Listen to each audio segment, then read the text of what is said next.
Góðan daginn. Frábært að sjá svona vel mætt og ég sé það að fólk hefur komið sér fyrir. Hérna starfsfólk Grand að standa sig eins og fyrir daginn að koma fólki fyrir og góðum hundum. Velkomin á málþing niðurstöðu rannsóknar á bakgrunni og stöðu kvenna 50-66 ára með örorkulífeyri sem haldið hérna í dag og vegum Tryggingastofnunar. Ég heiti Eysteinn Eyjólfsson og samskiptastjóri VIRK starfsendurhæfingarsjóðs og mun halda utanum málþingið. Svona áður en að við göngum til dagskrár þá ætla ég að fara yfir breytingar sem hafa orðið á dagskránni. Þannig að þetta allt saman kvikt hjá okkur. Fyrir að fyrsta þá Inga Sæland, félags- og húsnæðismálaráðherra först erlendis og kemst ekki til okkar en bað fyrir mjög góður kveðju. Við getum huggað Ingu og aðra sem hafa ekki komist inn í dag að öll erindin og síðan líka panelin verður tekin upp og upptakan síðan birt á vef TR. Þannig að það þarf ekki að missa því og skýrslan síðan birt hádegið eða eftir hádegið held ég á vef Félagsvísindastofnunar, skýrslan í heild sinni. Þá gerðist það einnig að Alma Ýr, formaður Öryrkjabandalagsins, forfallaðist nú í morgun og bað fyrir kærri kveðju. En Ari Klængur, frumalandi og sá sem að mun fara yfir skýrsluna svona á dýptina hjá okkur eða niðurstöðunar, mun taka sæti hennar í pallborðinu, þannig að það verður hvert rúm vel skipað þar sem fyrr. Eins og þau sjá á dagskránni, þá mun að loknu ávarpi Huldar, forstjóra Tryggingastofnunar, þá verður niðurstöður rannsóknar kynntar, hagaðilar halda erindi og pallborðsumræðu verða að þeim loknum. Framundan áhugaverður morgun, veit ég, og já, sem mun alveg örugglega vekja okkur til umhugsunar næstu skref, hvernig við getum unnið þau áfram. En svona til þess að lengja þetta ekki meira, þá býð ég Huld Magnúsdóttur, forstjóra TR, velkomin með punktu. Gjörðu svo vel, Huld.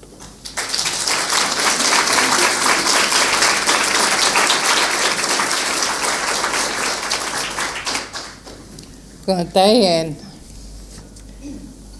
Svo gaman að sjá hvað þið eru mörg og við erum svo glöð að sjá og finna áhugann á þessu máli og á rannsókninni og skýrslunni. Og mér fannst eitthvað svo yndislegt í morgun og svo bjart og fallegt eftir alla rigningarnar og þetta bara væri góður dagur. Og við erum að fara að tala mál sem að okkur þykir mikilvægt að ræða og vekja athygli á. En kannski upphaflega hver var kveikjan að þessu verkefni? Af hverju fórum við í þessa vegferð? Og það þannig að Tryggingastofnun gefur út árlega ársskýrslu þar sem fjallað helstu tölfræði almannatrygginga, auk þess sem hægt að sækja ýmsa tölfræði á VFTR. Nú, einnig vinnu starfsfólk Tryggingastofnunar ýmsar skýrslur og tölfræði fyrir hina ýmsu hagaðila í umhverfi almannatrygginga. Þegar einstaklingur sækir greiðslur, þá þarf að skila ýmsum gögnum, en sér í lagi þegar sótt örorkulífeyrir eða endurhæfingarlífeyrir, þá þarf að skila ýmsum upplýsingum tekjur, heimilisaðstæður, búsetu og heilsufar. Af því leiðir að TR hefur gagnagrunn upplýsinga og tölfræði tekjur, það atvinnutekjur og lífeyrissjóðstekjur, heimilisaðstæður, búsetu og heilsufarsgreiningar. Nú einnig fær TR ýmsar upplýsingar frá öðrum opinberum aðilum, til dæmis skattinum, sýslumönnum, þjóðskrá og mörgum fleirum. Nú, Tryggingastofnun greiddi árið 2024 eða í fyrra til tæplega 84.000 einstaklinga. Þetta er svona 20% af fólki búsettu á Íslandi. Af þeim voru rúmlega 44.000 einstaklingar með ellilífeyrir og tæplega 21.000 einstaklingar með örorkulífeyrir. Nú, af þessum tæplega 84.000 einstaklingum voru 50.000 konur, eða 60% þeirra sem fengu greitt. Og 60% er gegnumgangandi tala í almannatryggingum og skiptingu milli karla og kvenna.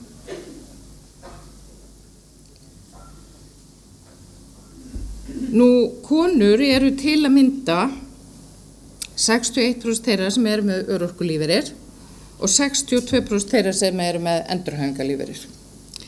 Munurinn á fjölda karla og kvenna í ellilífeyrir er minni, en hlutfallslega fá konur greiddan hærri ellilífeyrir almannatrygginga en karlar þar sem konur hafa lægri aðrar tekjur.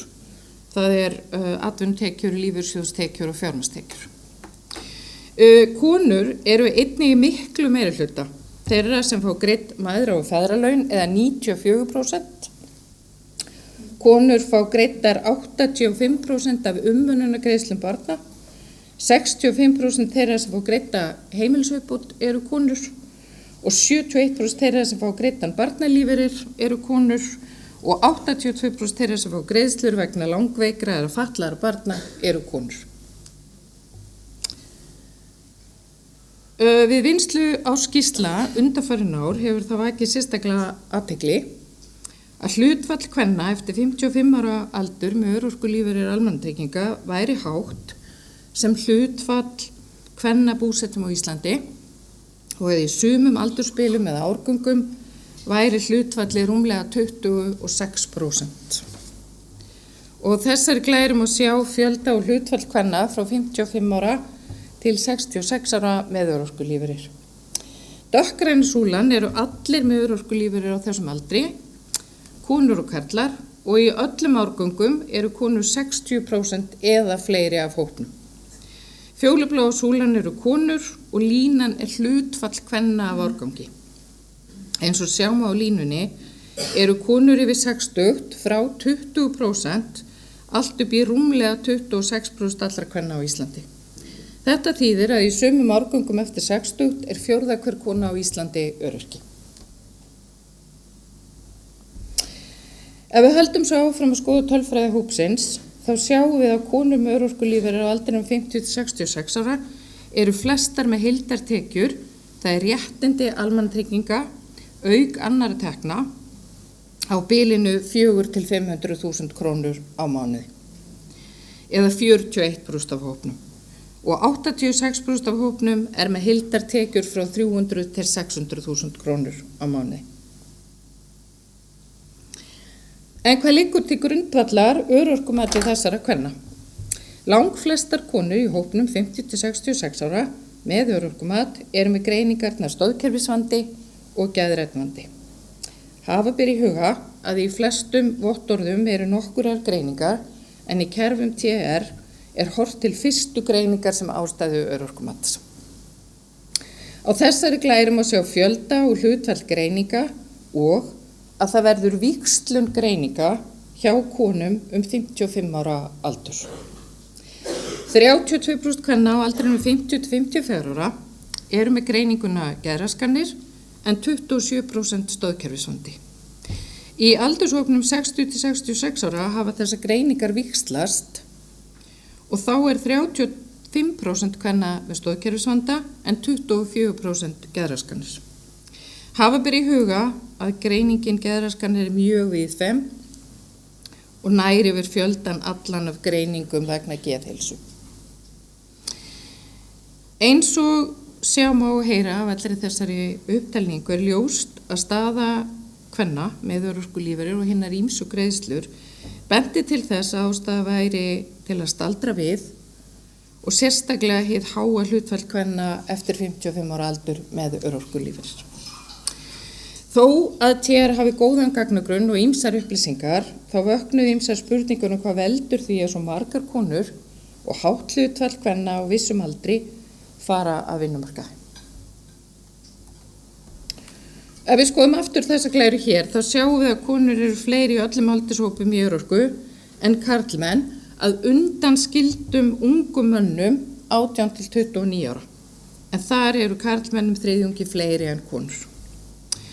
Það hefur verið athyglisvert í umræðu í gegnum árin að umræðu fólk með örorkulífeyri talar ekki alltaf inn í þá tölfræði sem við hjá TR sjáum. Til að mynda umræðu mikinn fjölda ungra karlmanna með örorku og að sá hópur væri stór og ört vaxandi. Það vissulega ágefni að ungt fólk fari ótímabært á örorku og sérstaklega þeirra sjálfs vegna að þau séu ekki í virkni, vinnu eða á vinnumarkaði eða í námi. En á aldursbilinu 18 til 29 ára sem eru 11 ár eru 1313 karlmenn. En á aldursbilinu 60 til 66 ára sem eru 6 ár eru 33% allra kvenna með örorkulífeyri.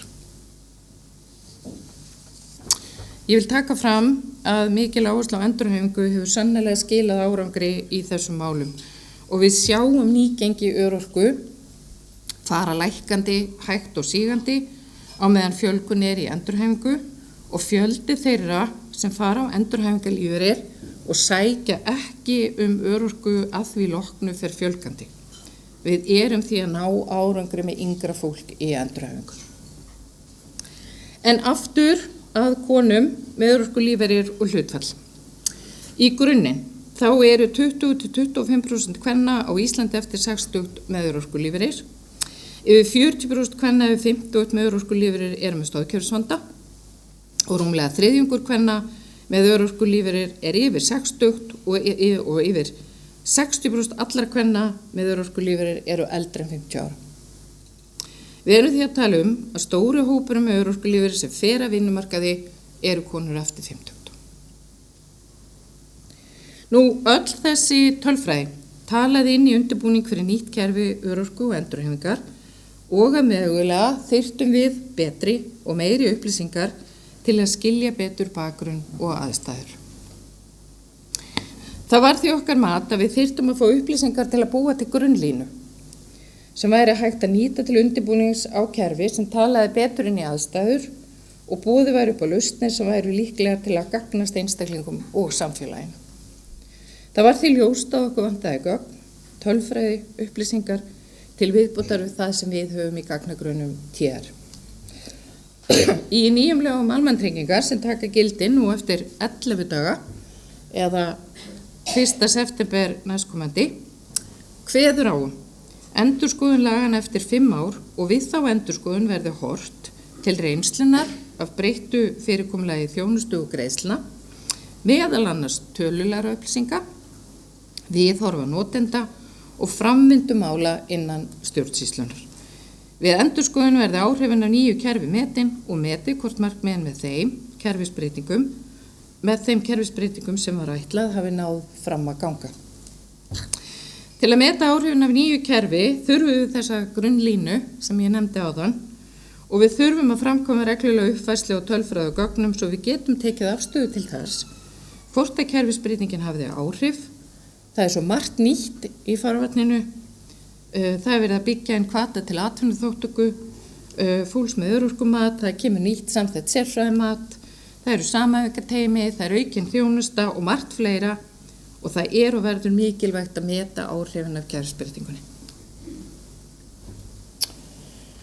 Ég vil taka fram að auka upplýsingar, tölfræði og lagabreytinga hefur verið mikill vilji til úrbóta og aukinnar þjónustu í kerfinu öllu hvað varðar endurhæfingu og örorku og mikill samvinnu vilji sem kallar á það að hægt sé að taka ákvarðanir byggðar á gögnum. Í ljósi alls þessa var ákveðið að kanna hvort við gætum gert rannsókn á stöðu kvenna og skoða hvað veldur háu hlutfalli kvenna með örorkulífeyri eftir vissan aldur. Niðurstaðan var að fá félagsvísindastofnun til að vinna rannsóknina En auk þess fengum við félags- og húsnæðismálaráðuneytið, velferðarvaktina og vinnueftirlitið í lið með okkur og ég vil þakka þeim sérstaklega fyrir góða samfylgd í þessu verkefni. Ég vil einnig þakka starfsfólki TR sem hefur unnið að þessu verkefni og þá sérstaklega þeim Sigrúnu Jónsdóttur og Hildi Sif Arnardóttur. Rannsóknin snýst sem sagt í grunninn aðstæður og reynslu kvenna 50 til 66 ára með örorkulífeyri. Í þessum aldurshópi eins og fram hefur komið eru fleiri konur en karlar með örorkulífeyrir og í rannsókninni munur á milli kynja skoðaður og rýnt í hvaða aðstæður gætu mögulega legið þar að baki. Einnig er gerður samanburður við konur á þessum aldri sem eru ekki með örorkulífeyrir. Rannsóknin og skýrslan er mjög viðamikil, með mikið af upplýsingum og ég fann að þegar ég fór yfir skýrsluna, þá þurfti ég nú að fara yfir hana nokkur sinnum. Hún er held ég litlar 104 blaðsíður og ég þurfti að fara og skoða aftur og aftur hópana í samanburði en líka hvern hóp fyrir sig. Því að það vöknuðu upp fleiri spurningar og alls konar pælingar í kringum þetta eins og kannski gerist en það er mikið efni þarna. Eins og Eysteinn nefndi áður þá verður skýrslan birt í dag og ég vona hún reynist okkur öllum gott gagn og byrjun á upplýsingagjöf sem við getum nýtt til góðra verka. Ari Klængur frá Félagsvísindastofnun fer svo yfir niðurstöðurnar og ég vil þakka Félagsvísindastofnun kærlega fyrir rannsóknina og skýrsluna. Takk fyrir.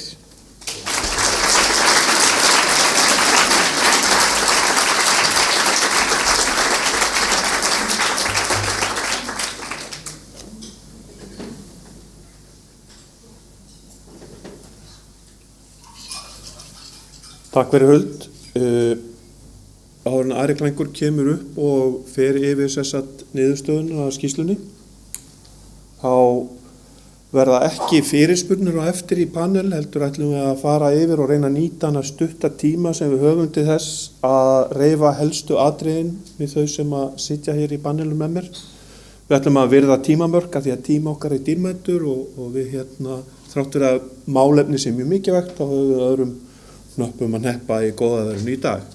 En það er hægt að senda fyrirspurnir eins og sést hér á netfanginu ef að koma einhverjum og ég veit að það sem við erum að gera hér í dag er byrjun á samtali og byrjun á því að við tökum á þessu verkefni saman. En gjörðu svo vel, Ari Klængur.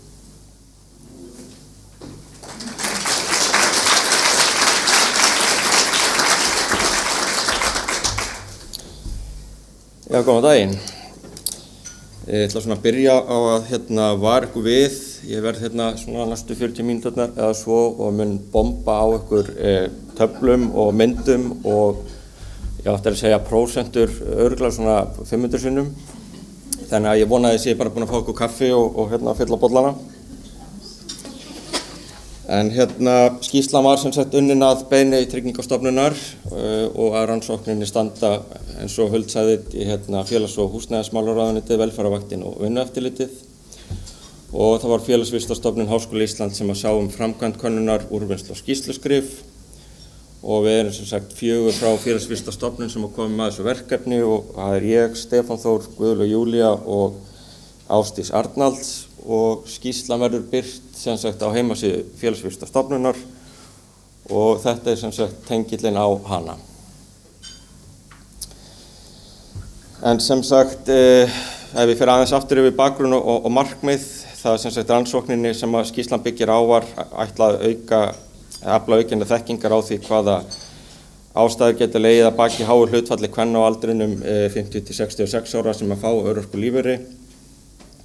En eins og Hild fór vel yfir áðan þá voru sem sagt 27% kvenna árið 2023 á aldrinum 60 til 66 ára með örorkulífeyri og tæp 70% karla og í yngri hópnum 50 til 59 ára var hlutfalli 15% meðal kvenna og 8% meðal karla. Og bara síðan aldamótin síðustu þá hefur fjöldi kvenna með örorkulífeyri fjölgað 6.110 og körlum rúmlega 3.800. Ef við fyrir aðeins yfir framkvæmd og heimtur, þá sem sagt að ræða 2 úrtök. Annars vegar fólk á aldrinum 50 til 66 ára sem hafði fengið örorkumat á undangengnum 3 árum, 2022 til 2024 og veitt hafði samþykki fyrir þátttöku í könnuninni annars vegar og hins vegar á meðal kvenna á sama aldri sem að skráðar voru í netpanel félagsvísindastofnunar í upphafi árs 2025. Og svo var sem sagt sambærilegur spurningalisti lagður fyrir báða hópana. Heildarfjöldi í úrtaki var 2531 og fjöldi svarenda var 1374 og svarhlutfall var þar af leiðandi í kringum 54%. Könnunin var lögð fyrir á netinu í sem sagt febrúar og mars á þessu ári og fjöldi úrtaki hjá sem sagt í TR úrtakinu var 971 og 66% svarhlutfall og panel úrtaki sem sem sagt konur bara í panel félagsvísindastofnunar á sama aldri 730 þeirra svöruðu af 1560. TR karlar eins og ég mun nefna þá í kynningunni á eftir, þeir voru 213. Rannsóknarhópur, það eru konur með örorkulífeyri, þær voru 431, þetta svarendur sem sagt og 730 konur tóku þátt og voru sem sagt hluti af þessum samanburðarhópi.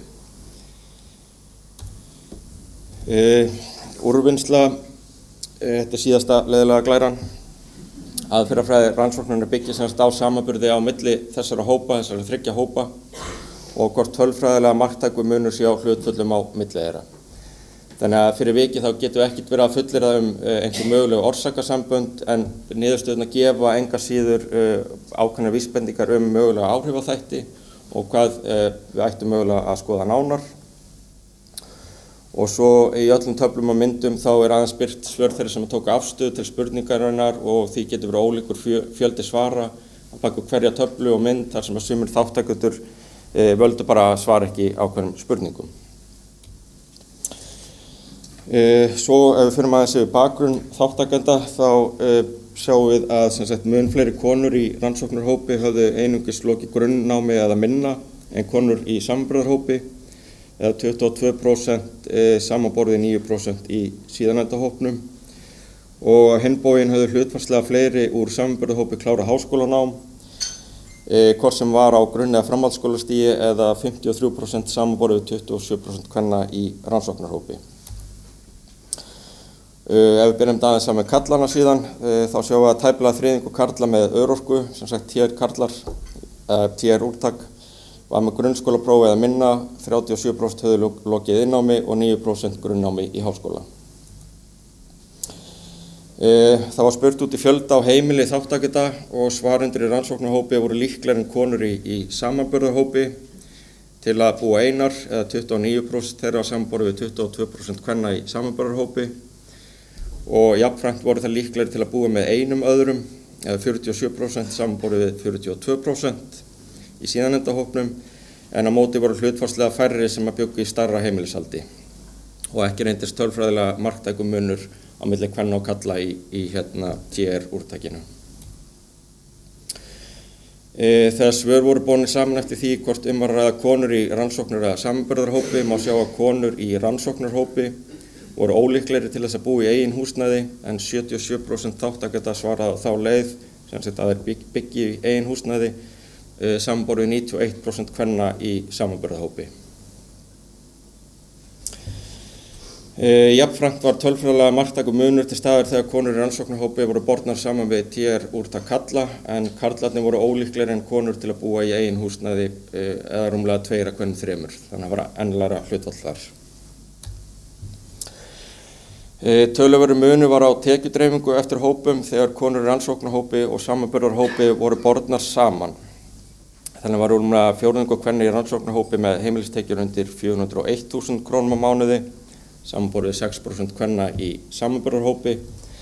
En á hinum endanum hjá þeim sem voru með yfir 1,5 milljón á mánuði mátti finna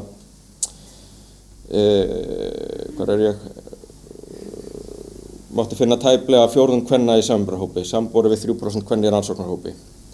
og einungis 15 af 100 kvenna í rannsóknarhópi voru með heimilistekjur yfir 900.000 krónum á mánuði en 49% kvenna í samanburðarhópi og aftur ekki reyndist tölfræðilega marktækur munur milli karla og kvenna í TR-úrtaki. Þátttakendur í TR-úrtakinu voru spurðir að því hvaða heilsufarsþáttur þeir töldu að vera helsta orsök fyrir örorku sinni. Tæplega helmingur nefndi stoðkerfissjúkdóma og 10 hver kulnun og streitu og sjúkdóma í taugakerfi og skinnfærum. Konur voru líklegri en karlmenn til að glíma við kulnun og streitu og hafa fengið krabbamein. En athygli vekur að svör þáttakenda í könnuninni eru dálítið frábrugðin opinberum tölum og sem sagt eins og Huld kom inn á áðan, fyrsta greining þannig að þáttakendur í könnuninni töldu stoðkerfissjúkdóma vera helstu orsök en ekki sem sagt ekki andlega sjúkdóma. Þátttakendur voru spurðir út í reynslu þeirra vinnumarkaði, núverandi atvinnustöðu, ástæður starfsloka þar sem það átti við, almennt aðstæður á vinnustað áður fyrr eðli starfs og starfsemi, mögulegt áreiti og álagi vinnu ásamt heilbrigði vinnustaður og vinnuaðstöðu. Og við sjáum að mikill munur var á svörum þáttakenda eftir því hvort var að ræða konur í rannsóknir að samanburðarhópi þegar koma spurningu hvort það var í launuðu starfi. Þannig voru 83% kvenna í samanburðarhópi í launuðu starfi en 70% kvenna í rannsóknarhópi. Á hinn bóginn var ekki tölfræðilega marktækur munur til staðar þegar svör karla og kvenna í TR-úrtaki voru borin saman. Karlar í TR-úrtaki og sem voru í vinnu voru líklegri til þess að vinna fleiri stundir á viku en konur í sama hópi en rúmlega þriðjungur þeirra vann 25 stundir eða fleiri samanborið 9% kvenna en 46% kvenna vann á bilinu 15 til 24 stundir á viku samanborið 31% karla. Svarendur í TR-úrtaki voru þína spurðir að því hvort þeir hefðu verið í endurhæfingu áður en þeir sóttu örorkulífeyri og 8 hvernig 10 sögðu svo hafa verið en konur voru líklegri en karlar til þess að hafa verið í endurhæfingu áður en þeir sóttu örorkulífeyri eða 84% samanborið 74% karla. Samanburður á svörum karla og kvenna í TR-úrtaki sýna jafnframt að karlar voru líklegri til þess að hafa þurft að hætta vegna vinnuslyss eða 1 hvernig 10 samanborið 3% kvenna og þá sögðu 7% karla að þeim hefði verið sagt upp vegna álags í starfi en 3 af 100 kvenna en að öðru leyti reyndist ekki marktækur munur á milli kynja þegar var spurt út í ástæður starfsloka. Þegar spurt var hvort það hefði verið í boði á síðasta vinnustað þáttakenda að verið hlutastarfi á sögðu hlutfallslega fleiri konur en karlar í TR-úrtaki svo hafa verið rétt helmingur kvenna á móti tæplega þriðjungi karla. Allir þátttakendur könnunarinnar voru spurðir að því hvers konar starfsemi færi fram á núverandi vinnustað þeirra eða í síðasta starfi sem þeir sinntu eða voru ekki í vinnu og eða áður en þeir fóru að finna fyrir þeim heilsufarsvanda sem var til þess að þeir sóttu örorkulífeyri. Og tölfræðilega marktækur munur reyndist á svörum kvenna í samanburðarhópi samanborið við konur í rannsóknarhópi. Þannig hafði tæpur fjórðungur svarenda í síðarnefnda hópnum starfað í heilbrigðis og eða félagsþjónustu en 50 kvenna í samanburðarhópi. Konur í rannsóknarhópi voru hins vegar ólíklegri til þess að hafa unnið innan opinberrar stjórnsýslu við almannatryggingar, almannaöryggi og menntun, fræðslu og uppeldisstarfsemi en konur í samanburðarhópi. Tölfræðilega marktækur munur var á milli hópa þegar spurt var hvort þátttakendur hefðu þurft að vinna í óþægilegri líkamsstellingu, lyfta þungu eða nota endurteknar hreyfingar við vinnu og með sama fyrirvara áður að varðandi orðalag spurningarinnar var aðlöguð eftir hópum. Þannig voru konur í rannsóknarhópi mun líklegri en konur í samanburðarhópi til að hafa lent í því oft eða 41% samanborið 80% svarenda í samanburðarhópi. Karlar í TR-úrtaki voru hins vegar líklegri en konur í rannsóknarhópi til að hafa upplifað það stundum eða oft eða 73% samanborið við 63% kvenna í rannsóknarhópi. Hvað ég búinn að segja rannsóknarhópur oft bara að telja. Það kemur að andlegri áreynslu. Á vinnustað þá sjáum við líka tölfræðilega marktaka mun á svörum kvenna eftir því hvort þær tilheyrðu rannsóknar- eða samanburðarhópi. Þegar þátttakendur voru spurðir að því hvort þeir hefðu þurft að fást við krefjandi félagslega eða tilfinningalega erfiðar aðstæður í vinnunni. Þannig sögðust 41% kvenna í fyrrnefnda hópnum að þær höfðu oft upplifað það samanborið við þriðjung svarenda í síðarnefnda hópnum. Sömuleiðis voru konur líklegri en karlar í TR-úrtaki til að hafa fengist við krefjandi félagslegar eða tilfinningalegar aðstæður í vinnunni, en 45% karla hafðu upplifað það sjaldan eða aldrei samanborið við fjórðung kvenna í rannsóknarhópi. Konur í rannsóknarhópi voru einnig líklegri til þess að hafa unnið við aðstæður þar sem að líkur á líkamlegri hættu eða tjóni, eða 57% þeirra, samanborið við 52% kvenna í samanburðarhópi. En á hinn bóginn voru karlar í TR-úrtakinu líklegri en konur í rannsóknarhópi til að hafa upplifað það, eða tæplega 4 af hverjum 5. Konur í rannsóknarhópi voru líklegri til þess að hafa fremur oft, mjög oft eða alltaf orðið líkamlega úrvinda eftir vinnudaginn áður en þær sóttu örorkulífeyrinn, eða 71% þeirra samanborið við þriðjung kvenna í samanburðarhópi. Með tillit til reynslu þeirra sem sagt síðastliðin 10 ár, það var aftur aðlöguð spurningin, en að sama skapi höfðu þær oftar orðið mjög oft eða alltaf líkamlega úrvinda samanborið við karla í TR-úrtaki, eða 46% kvenna í rannsóknarhópi á móti 30% karla.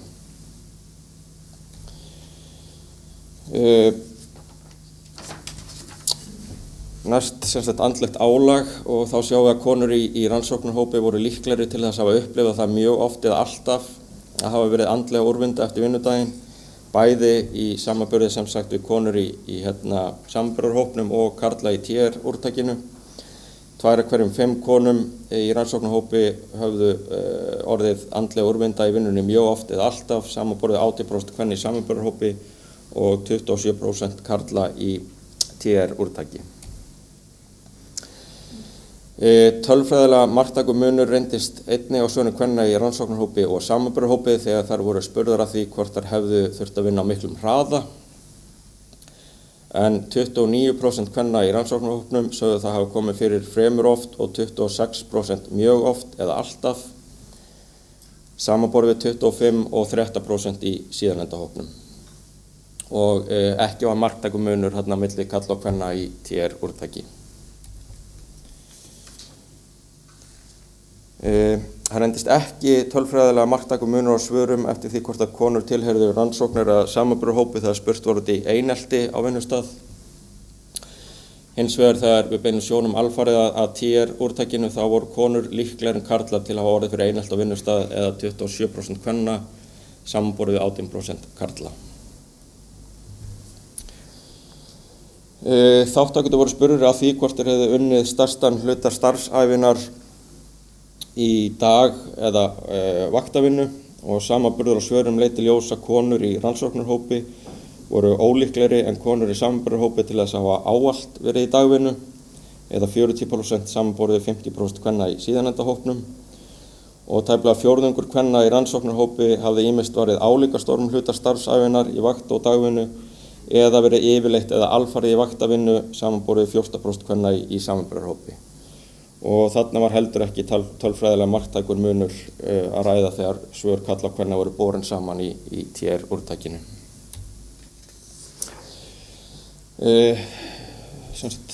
Næsti hluti hann fjallar fjölskyldu og hagi. Þátttakendur voru spurðir út í þá, svo sem hjúskapastöðu, heimilisgerð, fjölda barna á heimili, möguleg langtímaveikindi barna út í umönnun barna og annarra skyldmenna. Þá var spurt breytingar á hjúskapastöðu og mögulega reynslu af því að hafa verið einstætt foreldri.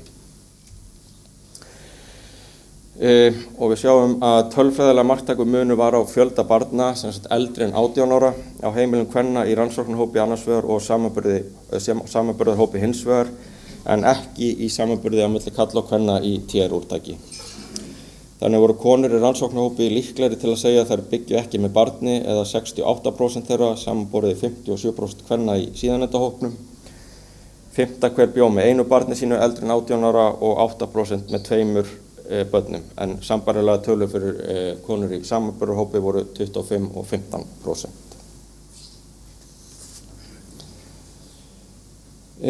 Samanburður á svörum kvenna í rannsóknar og samanburðarhópi sýndi að hlutfallslega fleiri konur í fyrrgreinda hópnum, það er rannsóknarhópnum, höfðu átt 1 eða fleiri börn sem höfðu verið langveik eða greind með röskun eða skerðingu, eða 32% og 13% samanborið við 23 og 9% kvenna í samanburðarhópnum.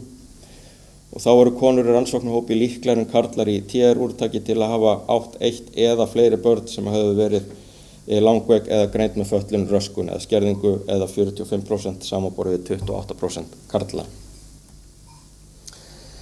Einnig voru þátttakendur spurðir að því hvort eitthvert barna þeirra eða stjúpbarna hefði átt eða ætti við áfengis- eða vímuefnavanda að stríða, og tölfræðilega marktækur munur var á fjölda kvenna í rannsóknarhópi og samanburðarhópi, en konur í rannsóknarhópi sem átti barn sem hefði átt eða á við slíka vanda að stríða samanborið við konur í rannsóknarhópi var nokkur, en þannig svöruðu 23% svarenda í rannsóknarhópnum því játandi en 16% kvenna í síðanendahópnum. Og hérna var ekki tölfræðilega marktækur munur þegar svör voru greind eftir kyni í TR-úrtakinu. Það kemur að umönnun barna. Það voru þátttakendur sem áttu börn voru spurðir að því hver sinnti umönnun barna þeirra á heimilinu áður en börnin náðu 18 ára aldri, og tölfræðilega marktækur munur var á dreifingu svara eftir því hvort að konur voru hluti á rannsóknar eða samanburðarhópi. Og þannig sagði rúmur þriðjungur fyrrgreinda hópsins að það væri viðkomandi sem hefði alltaf sinnt umönnun barns eða barna sinna á heimilinu, samanborið við tæplega 15 kvenna í samanburðarhópnum. Svo þegar kemur að samanburða milli karla og kvenna í TR-úrtakinu, þá þurftu að breyta aðeins samanburðinum. Og það af því að dreifing svara meðal þáttakenda í TR-úrtakinu eftir hvort að ræddum karla eða konu, að var það frábrugðin svörun almennt sem og í samanburði milli kvenna í rannsóknar- og samanburðarhópi. Þannig að við þurftum að beita annarri flokkun, og ástæðan fyrir því karlar voru mun ólíklegri til þess að hafa sinnt alltaf eða oftast umönnun barna sinna, en þannig sögðu til dæmis tæplega 4 af hverjum 5 konum að það var alltaf eða oftast þær sem að sá umönnun barna sinna en einungis 7% karla. Og svo var smá svona misræmi í svörum fólks, en því að 2 af hverjum 3 körlum sagði að jafnaskiptingu hefði verið að ræða en rúmlega 15 kvenna.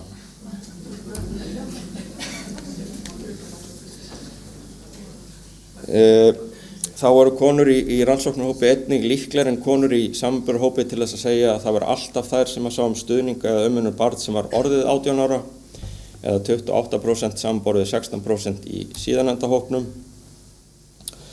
Og aftur þegar kemur að körlum og konum í TR-úrtakinu, þá svöruðu 69% kvenna að það varu oftast eða alltaf þær sem að sá stuðning eða umönnun barns 18 ára eða eldra, samanborið aftur við 7% karla. Og þá sögðu 72% karla að jafnaskiptingu væri að ræða en 31% kvenna, aftur smá misræmi þarna milli kynja. Og líkt áður þá þurftum við að breyta flokkun svara í samræmi við þessa töluverði kynjaskekkju þarna í svörum.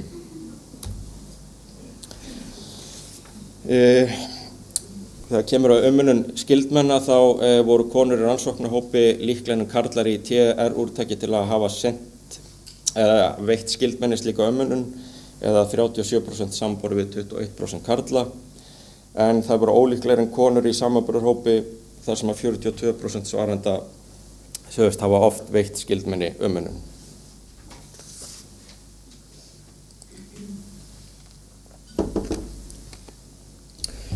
Og ef við förum síðan aðeins yfir hjúskapastöðuna,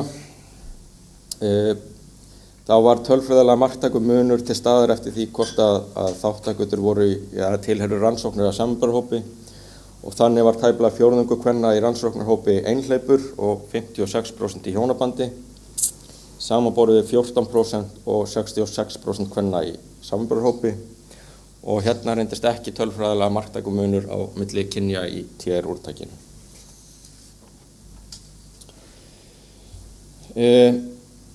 Og hérna eins og í nokkrum öðrum spurningum fekk samanburðarhópurinn aðeins breytta spurningu en þáttakendur í TR-úrtaki. Þannig fekk samanburðarhópurinn spurninguna hefur hjúskaparstaða þín breyst á síðastliðnum 10 árum en aðrir fengu spurninguna breyttist hjúskaparstaða þín á síðustu 10 árum áður en þú fórst að finna fyrir heilsufarsvandanum sem var til þess að þú sóttir örorkulífeyri. Og þegar samanburður var gerður á svörum þáttakenda kom fram tölfræðilega marktækur munur á rannsóknarhópi og samanburðarhópi og þannig voru konur í fyrrnefnda hópnum bæði líklegri til þess að hafa skilið og slitið sambúð eða 13% sem höfðu skilið og 7% sem höfðu slitið sambúð, samanborið við 7% og 4% kvenna í samanburðarhópi. Og aftur hérna þá var ekki tölfræðilega marktækur munur á milli kynja í TR-úrtakinu.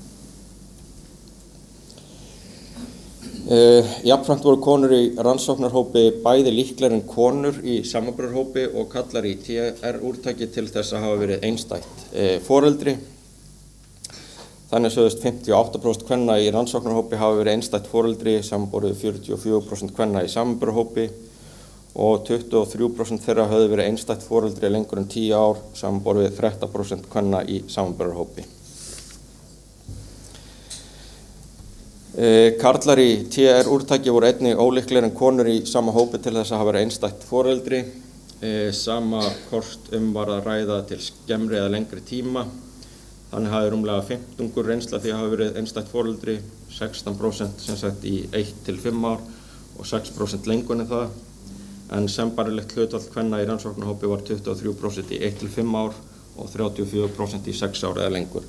Þarna gæti verið að spurningin sé ekki alveg að mæla það sem hann á að gera því að mögulega tel ég að feður hafa ekki litið á sig sem einstæða feður af því að forsjá hafi verið með einhverjum hætti eða vik og vika. Þannig að ég held að þessi mismunandi túlkun á spurningunni hjá svarendum af því að munurinn það mikill.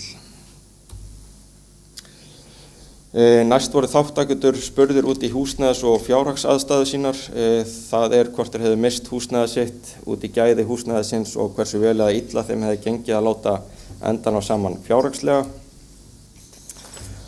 Og þáttakendur í rannsóknarhópi voru jafnframt spurðir að því hvort það hefði hent þá að hafa verið sagt upp leiguhúsnæði eða hvort þeir hefðu misst íbúðarhúsnæðið sitt síðustu 10 ár áður en þeir fóru að finna fyrir heilsufarsvandanum sem síðan var til þess að þau sóttu örorkulífeyri en þáttakendur í samanburðarhópi voru beðnir að hafa síðastliðin 10 ár í huga.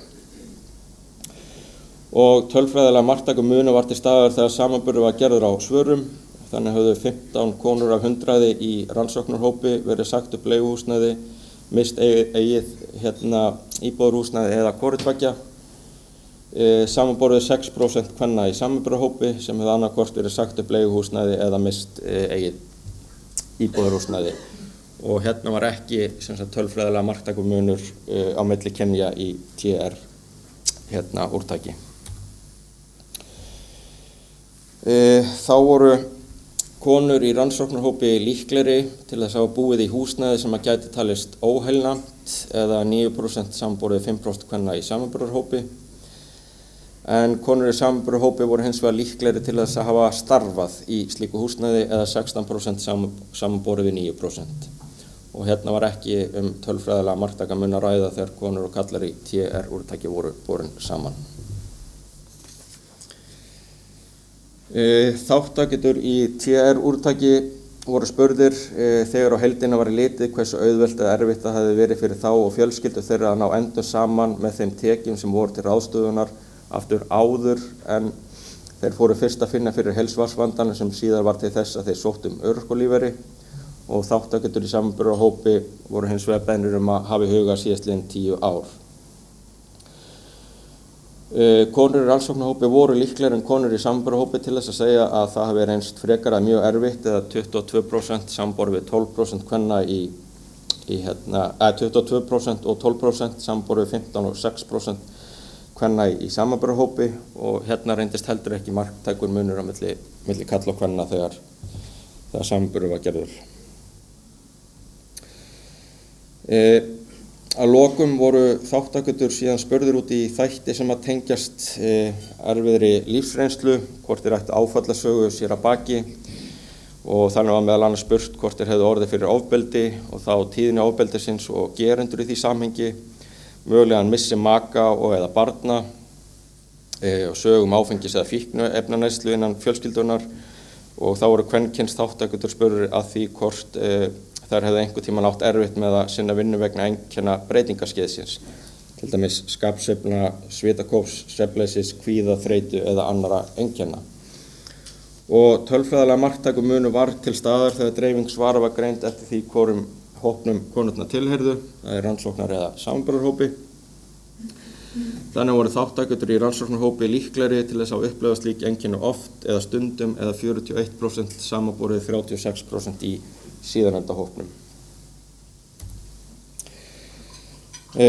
Næst voru þátttakendur spurðir að því hvort þeir hefðu orðið fyrir líkamlegu ofbeldi og tölfræðilega marktækur munur var á hlutfallslegum fjölda þeirra sem hefðu orðið fyrir líkamlegu ofbeldi, bæði sem barn og fullorðinn, í samanburði á konum í rannsóknarhópi og samanburðarhópi en þannig sögðust 27% svarenda í rannsóknarhópi að þeir hefðu orðið fyrir ofbeldi sem barn og 28% sem fullorðinn einstaklingur, samanborið við 21% og 80% kvenna í samanburðarhópi.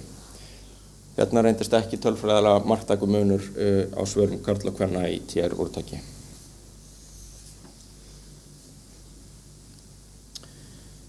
Konur í rannsóknarhópi voru einnig líklegri til þess að orðið fyrir einelti eða andlegu ofbeldi en konur í samanburðarhópi og þannig svaraði tæplega helmingur kvenna í rannsóknarhópi því til að hafa orðið fyrir einelti eða andlegu ofbeldi sem barn og rúmlega önnur hver kona sem fullorðinn einstaklingur, samanborið 39% og 42% kvenna í samanburðarhópi. Konur í rannsóknarhópi voru jafnframt líklegri en karlar í TR-úrtaki til að hafa orðið fyrir einelti eða andlegu ofbeldi á fullorðinsárum, en tæplega þriðjungur karla hafði orðið fyrir ofbeldi á fullorðinsaldri, en ekki var tölfræðilega marktækur munur á fjölda karla og kvenna í TR-úrtaki sem hefði orðið fyrir ofbeldi sem barn, sem sagt. Þátttakendur voru því næst spurðir að því hvort þeir hefðu orðið fyrir kynferðislegu ofbeldi og ekki reyndist tölfræðilega marktækur munur til staðar í samanburði á konum í rannsóknar- og samanburðarhópi, en konur voru líklegri en karlar í TR-úrtaki til að hafa orðið fyrir kynferðislegu ofbeldi, bæði sem börn, 28% kvenna samanborið við 17% karla og sem fullorðin, 27% samanborið við 3% karla.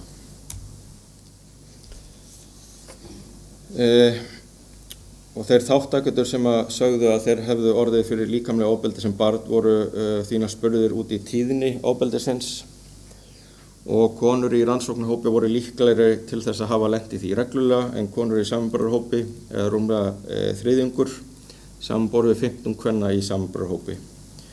Konur í síðarnefnda hópnum voru hins vegar líklegri til að hafa lent í því nokkur skipti eða 63% samanborið við 51% kvenna í rannsóknarhópi. Og hérna var ekki tölfræðilega marktækur munur á svörum karla og kvenna í TR-úrtaki. Þeir þátttakendur sem hefðu orðið fyrir ofbeldi voru spurðir hverjir hefðu verið gerendur ofbeldisins og konur í rannsóknarhópi voru líklegri en konur í samanburðarhópi til að segja að það hefði verið fyrrverandi maki sem hefði beitt þar ofbeldi á fullorðinsaldri eða 57% borið saman við 44%. Þá voru þar jafnframt líklegri til að nefna annan fjölskyldumeðlim en 70% kvenna í rannsóknarhópi nefndi þann valkost samanborið 6% kvenna í samanburðarhópnum. Og þá voru konur í rannsóknarhópi líklegri en karlar í TR-úrtaki til að nefna fyrrverandi maka en 18% karla sem sagt svaraði á þá leið. Karla voru hins vegar líklegri til að segja að það hefði verið einhver ókunnugur eða 65% samanborið við 11% kvenna í rannsóknarhópi.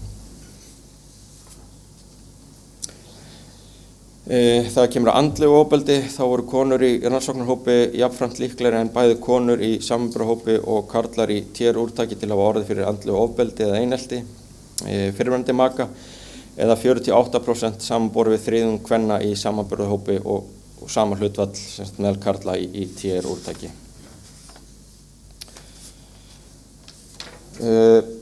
Svo það kemur að þetta síðasta tölfræði glæran, getur fagnað því.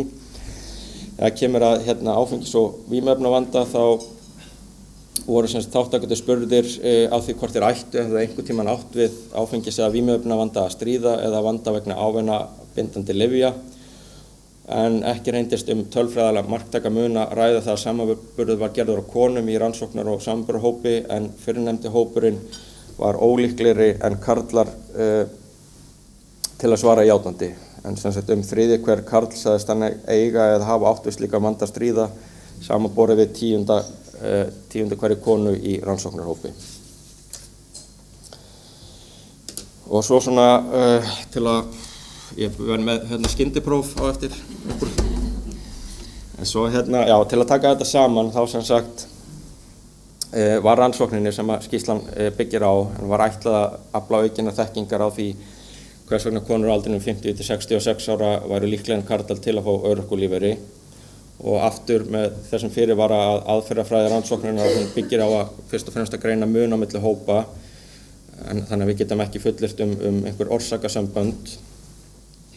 En skýrslan gefur sterkar vísbendingar mögulega áhrifaþætti, og niðurstöður sýna að töluverður munur var á svörum þáttakenda eftir því hvaða greiningarhópi þeir tilheyrðu.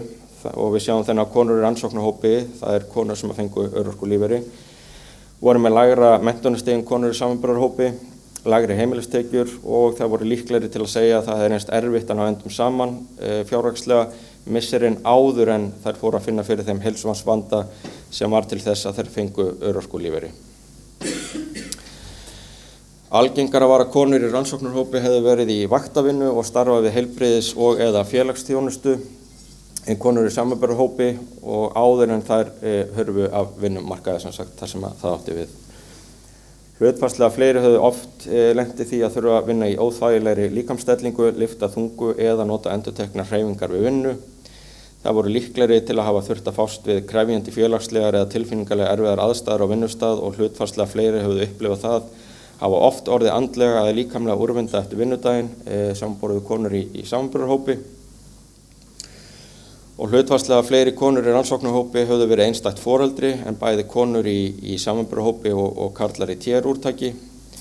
Það voru einnig líklegri en konur í samanburðarhópi og karlar í TR-úrtaki til að hafa átt barn eða börn sem höfðu verið langveik, greind með röskun eða skerðingu.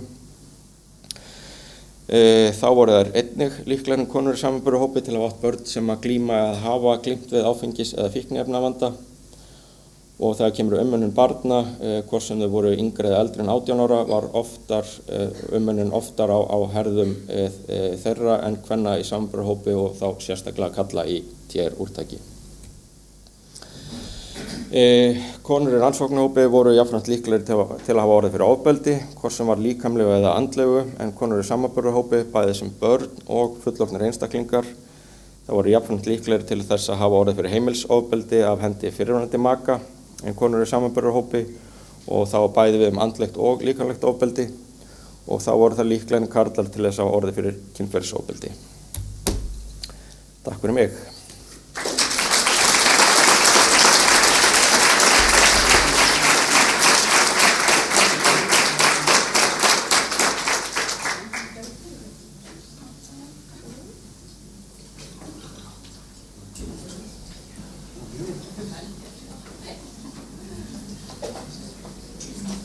Þetta var vel gert. Ég taldi ekki prósentur, eða ég var byrjar að telja hvað hann sagði átt prósentur og gleymdi það og athuga með samanburðarrannsókn og rannsóknarhóp. Svo fór ég að telja það og endaði með ég taldi hvorugt. Það enga niðurstöður þar. En vel gert. Takk fyrir þetta og standast tímamörk líka. Það er ágætt einmitt að stökkva til og fá sér kaffi sem að það þurfa, áður en við förum í kannski næsta hluta sem það þegar að við fáum hagaðila til okkar. Hanna Sigríður Gunnstadóttir, forstjóri Vinnueftirlitsins, ætlar að taka þeirra pól á skýrsluna og svo ætlar Sigríður Ingibjörg Ingadóttir, hagfræðingur BSB að koma í kjölfarið og taka vinkilinn.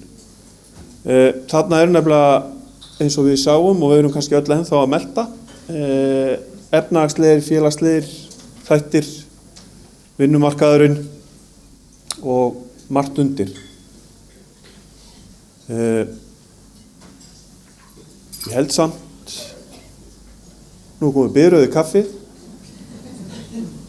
ég held að við erum bara að rúlla áfram og slá í klárun eins og stundum sagt. Þannig að ef að Hanna Sigríður tilbúin, gjörðu svo vel.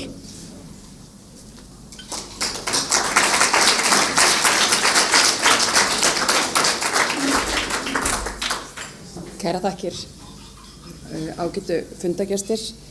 Það er mér sönn ánægja að fá að vera hérna með ykkur í dag þar sem við erum að rýna þessar niðurstöður þessar mikilvægu rannsóknar og þetta er mér persónulega mjög mikilvægt því að ég hef verið að fylgjast með þessu núna í mjög langan tíma og hef verið mjög hugleikið að við getum lært af reynslu og þannig að við getum byggt forvarnastarfið okkar þar sem við erum að hvetja vinnustæði til að stuðla að öryggi og veljan starfsfólk á vinnustöðum á reynslu og vitum hvað við erum að tala ef við erum að segja svo.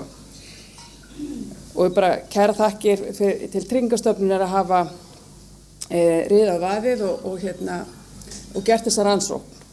Skiptir miklu máli.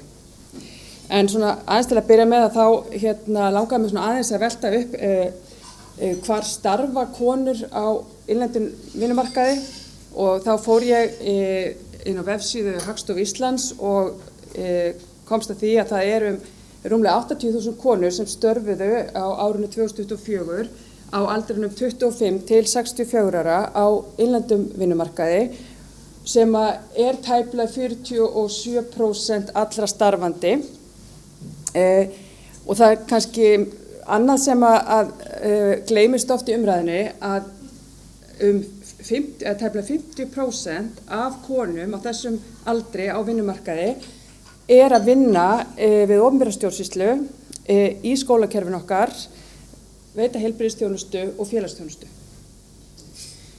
Og þetta má segja að þetta svolítið endurspeglist þá í þáttakendum í rannsókninni.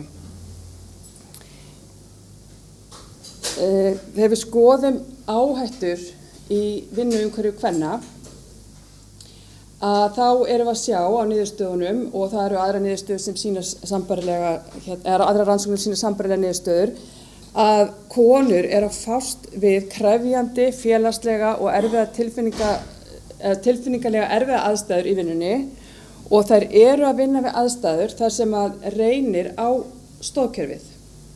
Og þegar við erum að tala um það, þá erum við að tala um óþægilegar vinnustellingar, þær eru að lyfta þungu, nota endurteknar hreyfingar við vinnu og þær þurfa að vinna á miklum hraða. Og þetta er allt sem kemur fram og endurspeglast í niðurstöðunum. Konur í rannsóknarhópi voru líklegri en samanburðarhópurinn að vinna við slíkar aðstæður og þær voru jafnframt líklegri en aðrir hópar til að hafa upplifað það mjög oft eða alltaf að vera andlega úrvinda eftir vinnudaginn og líka líkamlega úrvinda. Konur í rannsóknarhópnum, eins og kom fyrir hérna áðan, að þær voru einnig líklegri til að hafa unnið einhvern tíman við aðstæður þar sem að líkur eru líkamlegri áhættu eða tjóni. En athyglisvert við það er að skoða þegar við skoðum hópinn sem segir oft hafa unnið við slíkar aðstæður að þá er það mun lægra hlutfall eða 10% kvenna heldur en þegar við erum að horfa á hinar aðstæðuna sem ég nefndi hérna áðan. Og það sem var eftirtektarvert fannst mér líka að sem kom nú reyndar ekki hérna fram alveg hérna áðan, þetta er í niðurstöðum rannsóknarinnar, að það bendir til að það er víða pottur brotinn í samskiptum á vinnustöðum þátttakenda. Og þarna kom fram að 37% þáttakenda, og þá allur hópurinn, átti í erfiðum samskiptum við samstarfsfólk, að það hefði einhvern tímann upplifað að hafa átt erfitt í samskiptum við samstarfsfólk, og þarna var samanburðarhópurinn líklegri en rannsóknarhópurinn, eða 45% á móti 30%. 34% átti í erfiðum samskiptum við stjórnanda, 33% orðið fyrir andlegu ofbeldi á vinnustað og 24% orðið fyrir einelti á vinnustað. Og þetta verði ég nú að viðurkenna að kramdi hjarta mitt. Þetta er í samræmi við fyrri rannsóknir sem að við gerðum á árinu 2022 í samstarfi við ráðuneytið, en það komu fleiri að þeirri rannsókn, að undirbúning þeirri rannsókn, það voru fulltrúar samtaka aðila vinnumarkaðarins og TR og VIRK sem komu að smíði þeirra rannsóknar ásamt Félagsvísindastofnun að sjálfsögðu þessum framkvæmdi rannsóknina, og þar vorum við að sjá sömu teikn að starfsfólk innan skólakerfisins og það starfa við heilbrigðis- og félagsþjónustu, það virðist upplifa meira andlegt áreiti en aðrar starfsstéttir, og aftur konur voru tvöfalt líklegri en karlar til að fást við krefjandi einstaklinga hópa í vinnunni, og þar var hópurinn við umönnunarstörfin sem það var algengast. Og aftur að konur voru líklegri til að þurfa að vera oft í tilfinningulega erfiðum aðstæðum í starfi sínu en karlar, og það voru aftur framangreindir starfshópar, og sama þeir voru oftar andlega úrvinda að loknu vinnudeginum, en í þessari rannsókn þá voru karlar, stéttir þar sem karlar voru fjölmennari líkamlega úrvinda en aðrir. Það sem kannski þessar hefðbundnar áherslur í vinnuverndarstarfi, að því við þurfum alltaf að vera að læra og er ekki síður mikilvægar, við leggjum mikla áherslu á þessar áherslur líka, en það er að aðstæður þar sem líkur eru á líkamlegri áhættu, til dæmis öryggi við vélar, fallandi úr hæð, fallandi hlutir og svo framvegis sem við þekkjum, hjálmurinn, öryggisgleraugun, stáltáin, fallvarnarbúnaðurinn, mjög mikilvægar forvarnar ráðstafanir, en þau hafi gegnum tíðina fengið meiri athygli í vinnuverndarstarfi heldur en þættir sem að varða sálfélagslegar áhættur eða stoðkerfið okkar. Og þetta hefur haft þau áhrif að vinnustaðir þar sem að karlmenn eru fjölmennir hafa óhjákvæmilega fengið meiri athygli heldur vinnustaðir þar sem að konur eru meirihluta. Og þetta á alls ekki bara við okkur á Íslandi, þetta á við víða, og við erum að ræða þetta líka í samstarfi okkar á Norðurlöndunum. Við höfum viljað breyta þessum áherslum hjá Vinnueftirlitinu, ekki það að draga úr áherslunni á líkamlega áhætturnar, alls ekki, heldur draga fram áherslur af því varðar sálfélagslegu aðstæðurnar og stoðkerfið okkar. Og það hefum við gert, sem ég vona þið hafi tekið eftir, að við erum að hvetja vinnustæði til að innleiða það sem við kallum heilbrigða vinnustæðamenningu.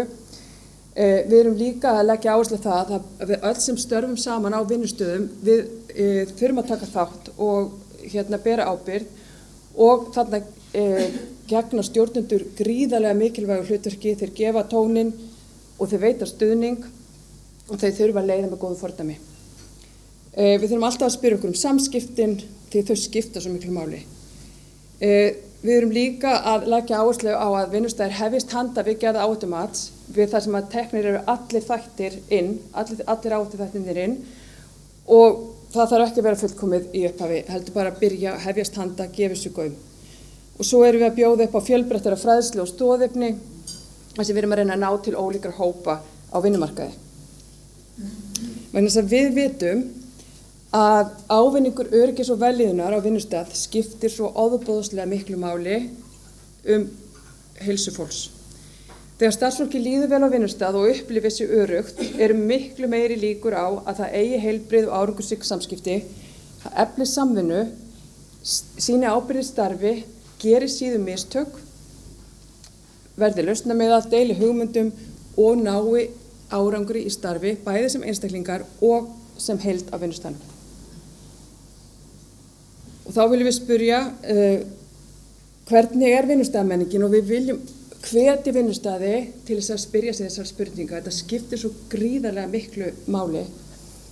Og þá erum við að tala gildi, venjur og viðhorf sem ríkja í vinnuumhverfinu og starfsfólk tileinka sér í samskiptum samvinnu og við lausn mála.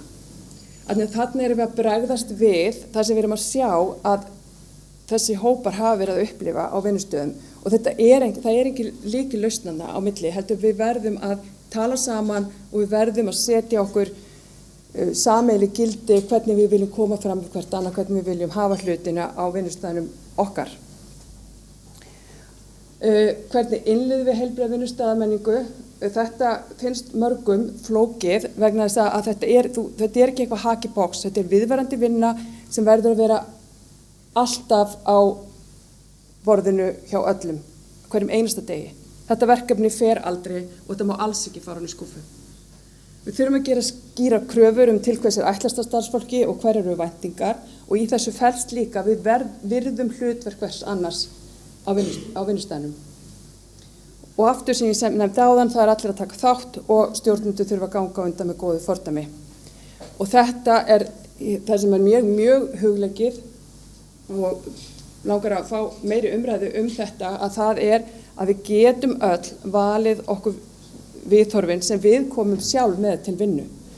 Það er svo mikil frelsun að átta sig á því og þegar maður átta sig á því að maður sjálfur og eingöngu maður sjálfur sem getur valið viðhorfið sem kemur til vinnunaðinnar og það er líka mikil ábyrgðartilfinning sem fylgir því að minna sig á að maður getur breytt viðhorfum sínum. Þannig það skiptir miklu máli og við höfum verið hjá Vinnueftirlitinu að vekja athygli á þessu með vitundavakningum og fræðslefni eins og ég sagði áðan sem aðgengilegt á vefsíðu okkar og hvet ykkur til að fara inn á vefsíðun okkar og kynna ykkur efnið og þarna eru myndbönd og verkfæri sem að bæði stjórnendur og starfsfólk getur kynnt sér og nýtt sér í sínu starfi og þarna erum við að leggja áherslu á heilbrigða vinnustaðamenningu, traust, heilbrigð samskipti, höfuðherðahný og tær sem var samvinnuverkefni með virk, þar sem við erum að leggja áherslu á það að vinnuumhverfið hefur áhrif á okkur frá toppi til táar og skiptir mjög miklu máli. Eins höfum við líka verið að gera sérstaka áherslu það sem við kallum ECHO, einelti, kynferðislega áreitni, kynbundna áreitni og ofbeldi og það er ekki vanþörf á ef við lítum á þessar niðurstöður og þá er það að bara allir vinnustæðir þurfa að skoða þessa hluti og það sem ég langar líka að segja ykkur frá að við fórum að því að svona rannsóknir þeir með ekki bara fara í skúffu og gleymast heldur við verðum að vinna með og sjá hvað við ætlum að gera og eins og Huld sagði í dag, þetta er bara upphaf af samtalinu og við réðumst í samstarfsverkefni í leik- og grunnskólum í kjölfar síðustu rannsóknar þar sem að við fengum samstarfsverkefni með ráðuneytinu og við fengum til liðs við okkur Samband íslenskra sveitarfélaga, Kennarasamband Íslands og Dr. Sigrúnu Gunnarsdóttur, prófessor við viðskiptafræðideild Háskóla Íslands og þetta verkefni er í fullum gangi við auglýsendum eftir þátttökuskólum og það voru 25 sem sóttu og 5 sem voru valdir og þeir eru núna að rýna vinnuumhverfið innan sinna raða þar sem við erum að skoða hver er menningin á þeirra vinnustað og áhrifin þeirra og ekki síst að því það er svo mikil þekking til hvernig við getum liðið betur á vinnustöðunum þannig að þetta verkefni sem við vorum ákveðið síðustu viku að við ætlum að framlengja það núna í vetur að því að þetta tekur tíma og þetta er svona lang hlaup að breyta vinnustaðamenningunni og innleiða heilbrigða vinnustaðamenningu þannig við ákveðum að framlengja þannig vonandi í vor verðum við komin með verkefni eða verkfæri fyrir fleiri skóla til þess að nýta sér. Svo bara rétt í lokin að þetta er svona uppáhalds klæra mín að minna sig alltaf á við berum öll ábyrgð og tilengum okkur jákvæð viðhorf og uppbyggilega endurgjöf á vinnustöðum þar sem við vinnum. Og svo bara rétt í lokin líka að bara minna okkur á og ég ætla að fá að spila auglýsingun okkar þar sem við erum að leggja áherslu á mikilvægi þess á heilbrigða vinnustaðamenningu. Gjörið svo vel. Takk fyrir.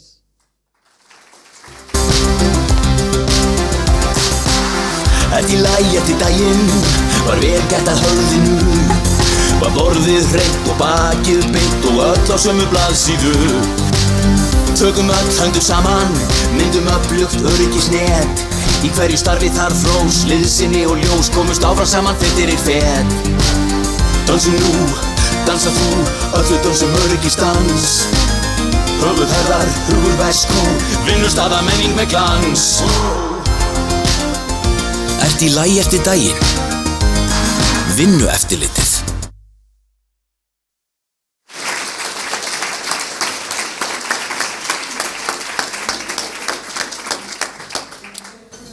Það kannski við hæfið aðeins að léttast og dansa allan inn í okkur eitthvað, en poppunktur dagsins þetta upprunalega með hljómsveit sem heitir Men with Hats og lagið heitir Safety Dance, sem að þetta var bara alveg eins og maður segir á mjög góðri suðurnesja íslensku no-brainer að Vinnueftirlitið tæki þetta að gera það, reglulega vel heppnað og gott að nálgast hlutina úr þessari átt. En áður en förum við pallborðið þá ætlar hún Sigríður Ingibjörg frá BSB og komur, gjör svo vel Sigríður.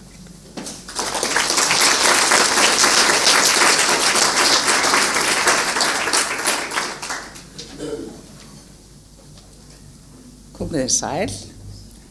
Ég ætla að byrja á því að segja bara takk kærlega fyrir þessa skýrslu sem löngu tímabær og mjög mikilvæg. Og ég vil sérstaklega hrósa Tryggingastofnun TR fyrir að hafa átt frumkvæði að því að byrja loksins að skoða stærsta örorkulífeyrisþegahópinn á Íslandi, konur 50 ára og eldri, og mér finnst það metnaðarfullt og mikilvægt.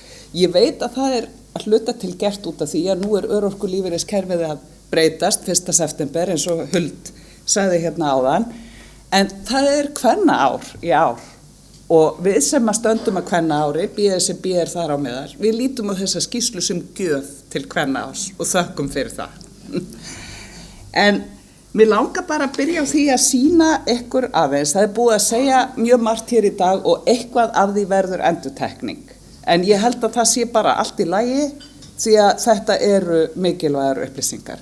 Hér ég bara búin að skipta örorkulífeyrisþegum á Íslandi, samtal súlnanna 100 eða 99 út af námyndun, en það sem sagt eftir kyni og aldri. Og bleiku súlurnar eru konur á örorkulífeyri og bláu eru karlar á örorkulífeyri.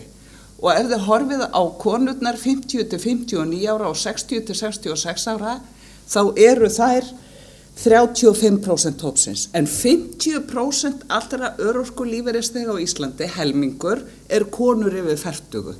Og það ótrúlegt í umræðunum örorku sem hefur nú verið allveruleg af það sem þessari öld, þá ekki verið að tala aðstæður þessara kvenna. Það verið að einbeita sér að öðrum þáttum og þetta svo löngu tímabært og ég segi takk Tryggingastofnun fyrir að hefja þetta samtal. En það við erum ekki að fjalla allar konurnar í súlunum 50 til 59 ára og 60 til 66 ára í þessari skýrslu, heldur nýliðunina inn í þann hóp á síðastlinnum árum. Þannig að skýrslan nær til kvenna sem hafa á seinni hluta starfsævinnar farið inn á örorku. Ég ætla að rifja upp, þið verður bara að hafa samúð með mér. Það búið að segja margt að þessu áður, en það sem einkennir konurnar að þær hafa lægra menntunarstig, en það heldur lægra en almennt á kvenna á íslenskum vinnumarkaði ef litið til háskóla menntunarinnar og samanburðarhópurinn með heldur hærra menntunarstig en almennt á íslenskum vinnumarkaði, sérstaklega þegar litið til háskólastigs. En konurnar í rannsóknarhópnum, ég gæti sagt bleika hópnum, en ég ætla ekki að gera það, konurnar í rannsóknarhópnum, þær hærra hlutfall þeirra en gengur og gerist á íslensku vinnumarkaði með starfsnám að baki og þá erum við að tala stéttir eins og sjúkraliða, félagsliða, matartækna, iðnaðarmenn, þetta fólki sem að flokkast í menntunarflokkuninni með starfsnám og þær svona hlutfallslega fleiri en að jafnaði á íslenskum vinnumarkaði í hópi rannsóknarhópnum. Og það hefur líka komið fram að þær eru lægra í tekjudreifingunni en konurnar í samanburðarhópnum. Þær áttu erfiðara með að ná endum saman áður og þær fóru á örorku. Þær eru líklegri til að vera einstæðar mæður. Yfir 3 af hverjum 5 þeirra höfðu verið einstæðar mæður á meðan það var 45% kvennanna í samanburðarhópnum sem líka mjög hátt hlutfall og konurnar í rannsóknarhópnum voru að jafnaði lengur einstæðar mæður. Karlarnir 22% þeirra sögðust hafa verið einstæðir feður en eins og Ari Klængur kom inn og þá var hann ekki viss að sú spurning hefði alveg verið túlkuð rétt. Þær búa fremur einar og á fámennari heimilum. En svo ég hér með mynd, þetta er árið 2025, hringurinn allur konur 60 til 66 ára á Íslandi og þessi korterskaka 25% af konum á Íslandi 60 til 66 ára á örorkulífeyri. Þannig að 4. hver kona á Íslandi lýkur ekki starfsævinni með því að fara á ellilífeyri, heldur vegna heilsubrests fer hún á örorkulífeyri. Og þetta finnst mér skandall. Og ég ætla að segja á Suðurnesja íslensku, let that sink in.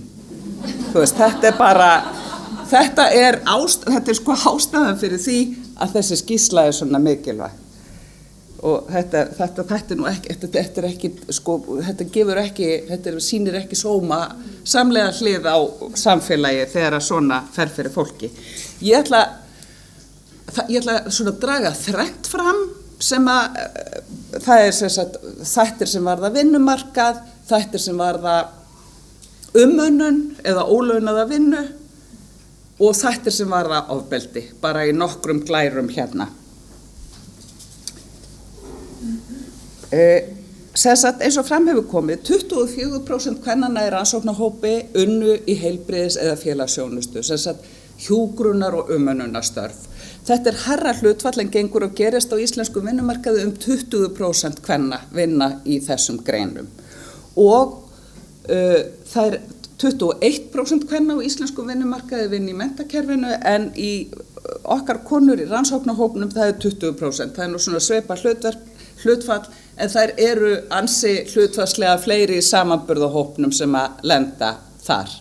En þær eru hlutfallslega fleiri sem fara á örorku úr heilbrigðis- og félagsþjónustu og við sjáum líka að þær hafa frekar unni vaktavinnu, eða þá stærstan hluta er kannski ekki alveg rétt þarna en að minnstakosti helming eða meiri hluta starfsævinnar. Þannig að 4 kvennan í rannsóknarhópnum hefur verið mikið í vaktavinnu en 14% kvennanna í samanburðarhópi. Og það er ágætt að hafa líka í huga í þessu að konur eru náttúrulega 70 eitthvað, nú man ég ekki prósentuna, þær eru mikill meiri hluti opinbera starfsmanna og það er hjá opinbera geiranum sem megnið að vaktavinnu fer fram og það eru 3/4 hluti þeirra sem vinna vaktavinnu, þar eru konur. Og en opinberi geirin og opinber fjármál er önnur umræða sem að við höfum ekki verið með mjög kynjaða, en þetta er náttúrulega geiri sem er drifin áfram á konum til þess að halda samfélaginu gangandi. Við skulum líka muna það. En hér er líðan eftir vinnudag og þá sjáum við að konurnar í rannsóknarhópnum þær voru miklu frekar líkamlega og andlega úrvinda heldur en konurnar í samanburðarhópnum og heldur en hjá körlunum hjá TR. Og það er bara, mér fannst samt að því að þessi spurning segir þegar heilsubest fór að gæta, það er líka svolítið erfitt að meta, var það af því að þú veist, þetta er ekki alveg clear cut, en það er allavega mikið áhyggjuefni að svona hátt hlutfall kvenna sé líkamlega og andlega úrvinda eftir vinnudaginn. Og svo komum við að umönnuninni eða hinum ólaunuðu störfum. Og hérna eru þau sem svöruðu því játandi að hafa átt 1 eða fleiri börn sem voru langveik eða greind með einhvers konar fötlun, röskun eða skerðingu. Og það er sláandi að næstum því helmingur kvennanna í rannsóknarhópi hafa átt börn, langveik börn. En það er 3/3 í hinnum hópunum, þannig að þetta er auðvitað mjög hátt hlutfall og við sem samfélag þurfum að vera meðvituð það að það er mikil áskorun fyrir foreldra að samræma umönnuna hlutverki sem því kann að fylgja vinnumarkanum. Þegar kom að fíknivanda, þá var tæpur 4/4 kvennanna í rannsóknarhópi sem hafði átt eða átti börn eða stjúpbörn með áfengis- og vímuefnavanda en 16% kvennanna í samanburðarhópi. Og svo ef við segjum hver sinntu alltaf börnum yngri en 18 ára og þá er það, eða oftast, þá er það 4 af hverjum 5 konum í rannsóknarhópi. Í samanburðarhópnum voru það 3 af hverjum 5 sem er nú verulega hátt hlutfall, en hjá körlunum var það 7%. Og svo eins og Ari Klængur kom inn og þá taldi náttúrulega megnið af þeim sem hafa verið með jafna skyldu og ég ætla ekki að gera lítið úr þeirri upplifun en það er mjög í andstöðu við svör kvennanna og ég satt yfir þessu þá hugsaði kannski er það þannig að mennirnir sem að sinna börnunum sinu jafnt enda allir á örorku. En ég veit það ekki, en þetta var ekki fallega sagt. Svo kemur á ofbeldi, ég skammast mín fyrir þessa mynd. Ég var í gærkvöld að skoða þetta, búin að senda glærurnar og ég sagði ég hefði viljað breyta henni, en það er ekki svo af því ég var búin að senda það inn. En af því eins og Ari Klængur fór yfir, þá gátu svörin verið já, ég varð fyrir ofbeldi sem barn og já, ég varð fyrir ofbeldi sem fullorðin. Þannig að það var ekki hægt að leggja saman já-súlurnar og þannig að ég ákvað bara að birta þá sem sögðu nei, en það er sumum finnst nú yfir höfu bara óþægilegt að skora svona myndir, hvað þá þegar kvarðinn fer að verða eitthvað svona einkennilegur, en það má segja í stuttumáli að þeimun lægri sem súlurnar eru, þeimun fleiri í hópnum hafa orðið fyrir ofbeldi. Þannig að þið sjáuð að bleiku súlurnar eru alltaf þarna lægstu súlurnar, hvort sem það er líkamlegt, andlegt eða kynferðislegt ofbeldi. Ég vil þó taka fram að það er ekki tölfræðilega marktækumunur á konum og körlum þegar kemur að líkamlegu ofbeldi, en ég setti samt inn súluna þeirra þarna. Bara mér fannst það, og þegar kemur að kynferðisofbeldi þá er ekki tölfræðilega marktækumunur á konunum.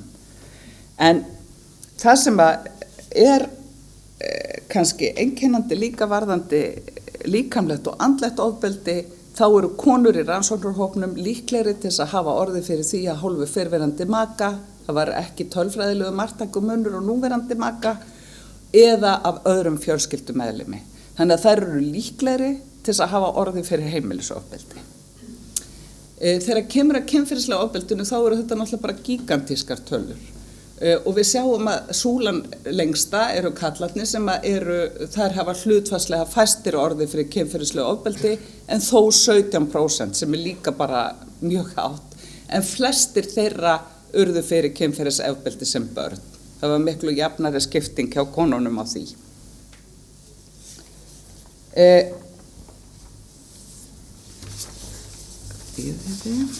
Og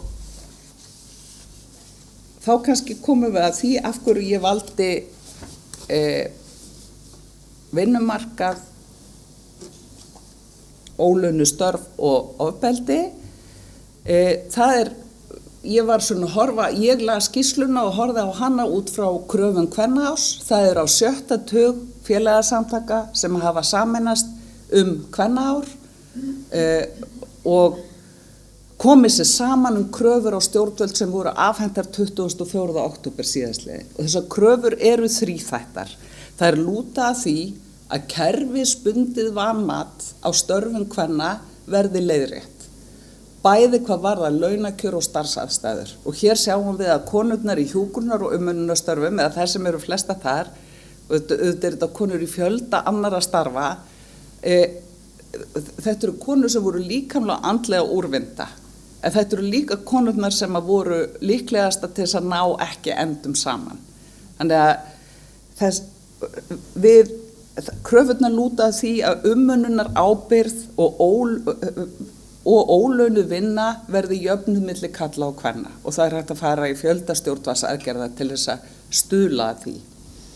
Og það er líka krafa að kynbundið ofbeldi verði stöðvað. Og það eru fjölmargar þættir þar í kröfum kvennaárs, ekki síst lítur það að því að gera gerendur ábyrgari og fræðslu inn í réttarvörslukerfið kynferðisofbeldi og afleiðingar þess og hvernig hægt sé að takast á við það þannig að það sé í miklu hærra hlutfall af þessum brotum sem að enda með refsingu. En eins og þið sjáið, þá sýnir þessi skýrsla svart á hvítu að kynbundið misrétti er ekki bara óréttlátt fyrir því, þá sem fyrir því verða, heldur getur það hreinlega valdið heilsubresti.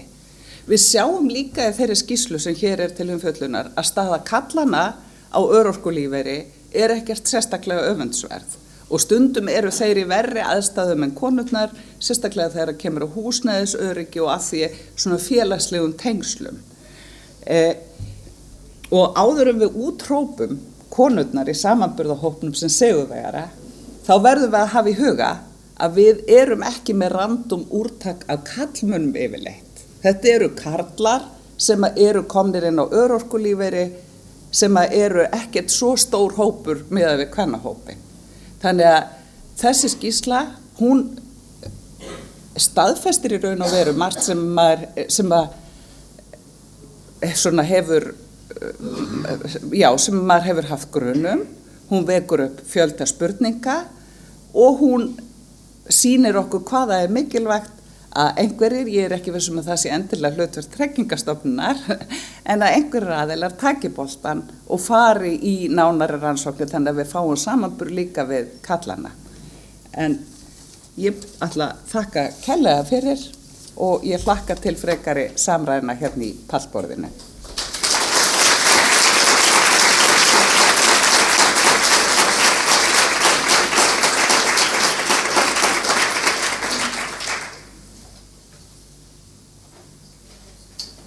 Ég þakka frummælendum öllum fyrir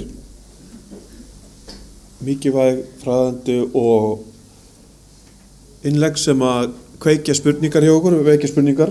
Við ætlum núna að reyna að ramma nokkrar þeirra inn í pallborði ef ég mætti hérna bjóða þeim til að setjast hérna og við svona reynum að, hvað við segja, kíkja á toppin á ísjakanum sem að þessi skýrsla er á 25 mínútur.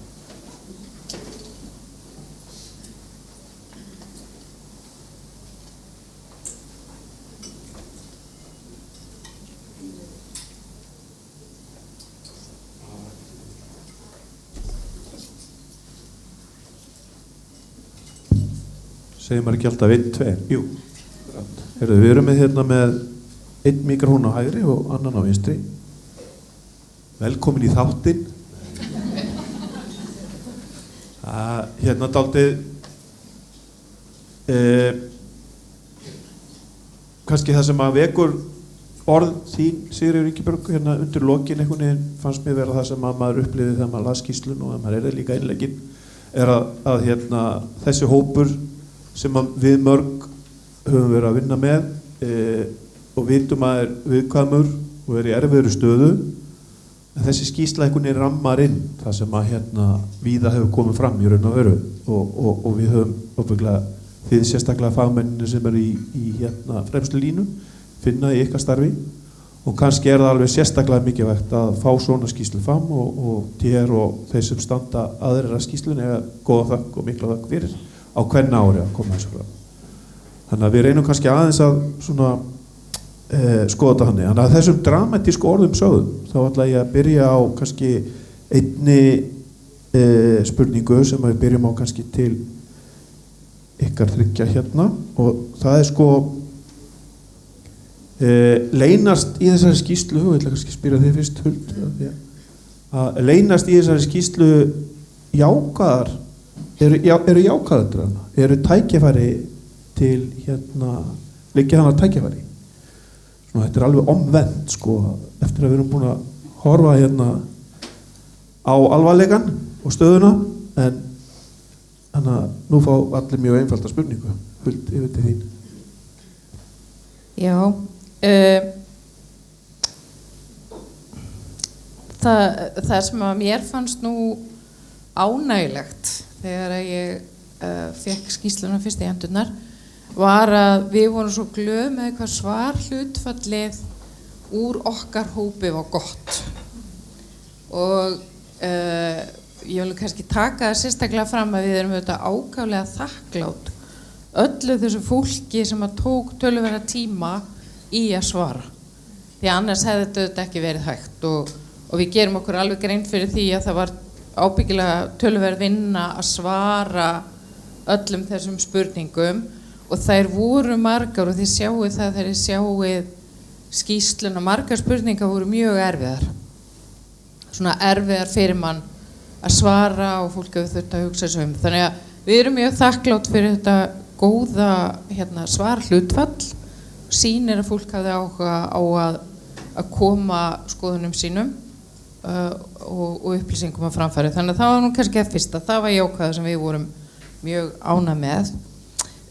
Okkur fannst líka jákvætt að sjá að 44% af hópnum, þar sem það átti við, hafði verið boðið hlutastarf í stað þess að hætta vegna heilsubrests. Okkur fannst þetta jákvætt teikn að vinnuveitendur væru til í þetta samtal að fólk geti minnkað við þessi vinnu, þannig að þarna vonum við að sé einhver grunnur fyrir komandi breytingar. Svo fannst okkur líka jákvætt að 80% af hópnum hafi verið í endurhæfingu áður en það var sótt örorkumat, og það er auðvitað svo leið sem er svona almennt talin heppilegri ef að það er hægt, og það sé búið að reyna endurhæfingu einhverju leyti áður en það kemur til örorkumats, en konurnar voru líklegri en karlarnir til að hafa farið í endurhæfingu. Þannig að kannski var líka svona skilaboðið því að þurfa að hvetja karlana meira. En þetta voru svona punktarnir sem okkur fannst svona jákvæðir. Takk fyrir. Anna Sigríður. Já, takk. Það sem að okkur þykir jákvætt hjá Vinnueftirlitinu, það er svona að fá það dregið betur fram við hvaða vinnuaðstæður konur eru að vinna við, og hvaða áhættu þætti þarf að skoða sérstaklega. Þetta hefur verið karllægara heldur en vel hefði átt að vera. Við þurfum að gæta betur að þessum áhættu þáttum sem að einkenna kvennastörfin okkar, og það er það sem að mér finnst jákvætt að taka út úr þessu, því að þá getum við litið á það sem sóknarfæri og haldið áfram því starfi sem við höfum núna verið að leggja grunn að á undanförnum árum, og eins og ég sagði áðan að þetta er ekki eitthvað hakibox þegar við erum að vinna forvarnastarfi gagnvart þessum áhættu þáttum, að það þarf aðra leiðir heldur en kannski fólk þekkir þegar við tölum um öryggi á vinnustöðum, þá kemur upp í hugan hjálmurinn og öryggisgleraugun, og þessu þurfum við að breyta og fá vinnustaði þar sem að konur eru fjölmennari til þess að skoða þessa áhættuþætti sem að eru í vinnuumhverfinu. Þannig að það er svona kannski svona helstu það sem að varðar okkur hjá Vinnueftirlitinu og á vinnumarkaði. En ég tek alveg undir með þér, Huld, að það eru þakkir til þeirra sem tóku þátt í þessu rannsókn, því að annars hefði þetta aldrei orðið. og svona mikil þáttaka er mjög ánægjuleg. Og það líka annað, varðandi hlutastörfin sem við tókum eftir líka, að það var meirihluti sem taldi að það hefði verið möguleiki að fá hlutastarf á vinnustöðum sem að skipti máli, því það hefur verið mjög neikvæð umræða það að það sé ekki hlutastörf í boði á innlendum vinnumarkaði, en svo aftur vitum við að konur eru frekari hlutastörfum en karlar, þannig að maður þarf að sjálfsögðu líka að velta þessu upp, er þetta staðan af því að þarna eru eðlilega konur í meiri hluta að svara og eru þá á þeim vinnustöðum þar sem að hlutastörfin eru. En heilt yfir þetta gefur okkur bara grunn að góðum tækifærum. Er hann á? Já, ég held það. Það var að segja 1, 2. Og ég myndi segja að það sem mér finnst svo jákvætt eins og ég kom inn á er að það er loksins verið að beina sjónum að konum 50 ára og eldri og aðstæðum þeirra á almennt og á vinnumarkaði.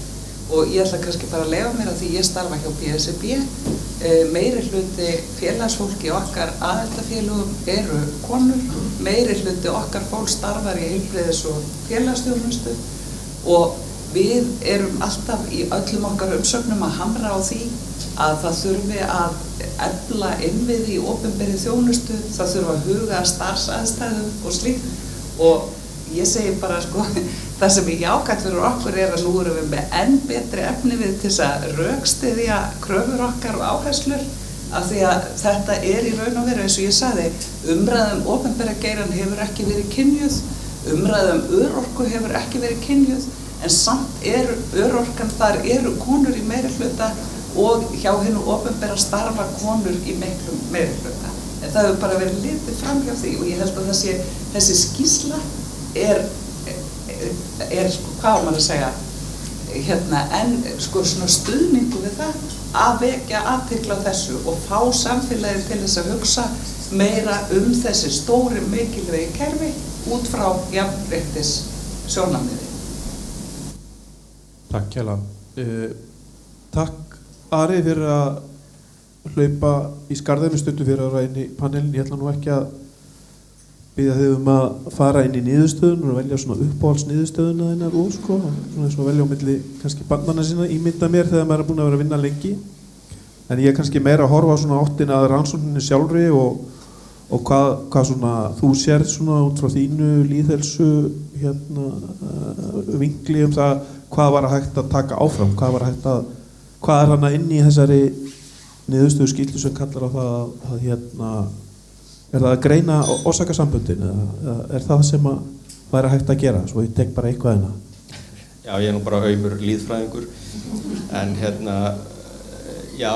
það eru hluti þar sem er til dæmis ekki tölfræðileg marktæk á milli kynja í TR-úrtaki, það held ég að geti verið örugglega eitthvað þar sem að má skoða nánar. Það má skoða miklu greina ákveðna þætti nánar og fara dýpra í þá af því gögnin eru til staðar. Þannig að það er hægt að einblína á ákveðna hluti sem við teljum að megi skoða betur. Og svo held ég að skýrslan vonandi bara gefi ákveðnar upplýsingar svona kannski næstu skref og hvað er hægt að gera í framhaldinu.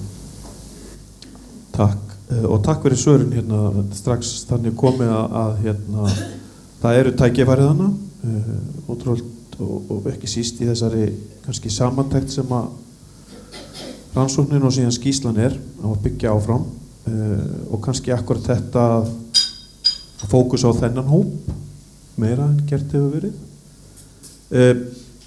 Ég velti fyrir mér í framhaldi kannski svona ef við fókusur eru beint niður á kannski málaflokkana, þannig að segja málefnasviðin sem þið aðeins tæftu á mismunandi og hvar getum við unnið áfram með niðurstöðunar kannski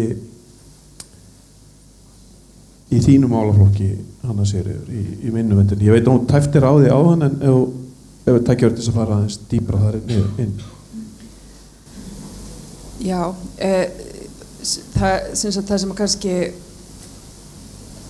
mér fannst sláandi, eftirtektarvert í niðurstöðunum að það voru upplifun þáttakanda á samskiptum á vinnustöðunum og þar kannski helst líka að þar voru í samanburðarhópnum voru 45% sem að höfðu upplifað erfið samskipt við samstarfsfólk sem að er nánast 50% helmingu þáttakanda sem að er ansi hátt hlutfall. Þannig að ég held að það svona skipt er það sem við þurfum að hvetja til að fólk sé að horfa mjög inn á við á vinnustæðina og gæta að þá þeim venjum og gildum og viðhorfum sem að þar gilda af því að við erum stóran hluta vökutíma okkar á vinnustöðum og það hefur mjög erfið áhrif á heilsu fólks það sem að fólk fer inn á vinnustöðina og er að upplifa erfið samskipti. Hvort sem það eru orðaskak eða ágreiningur eða hreinlega einelti. Þannig að þar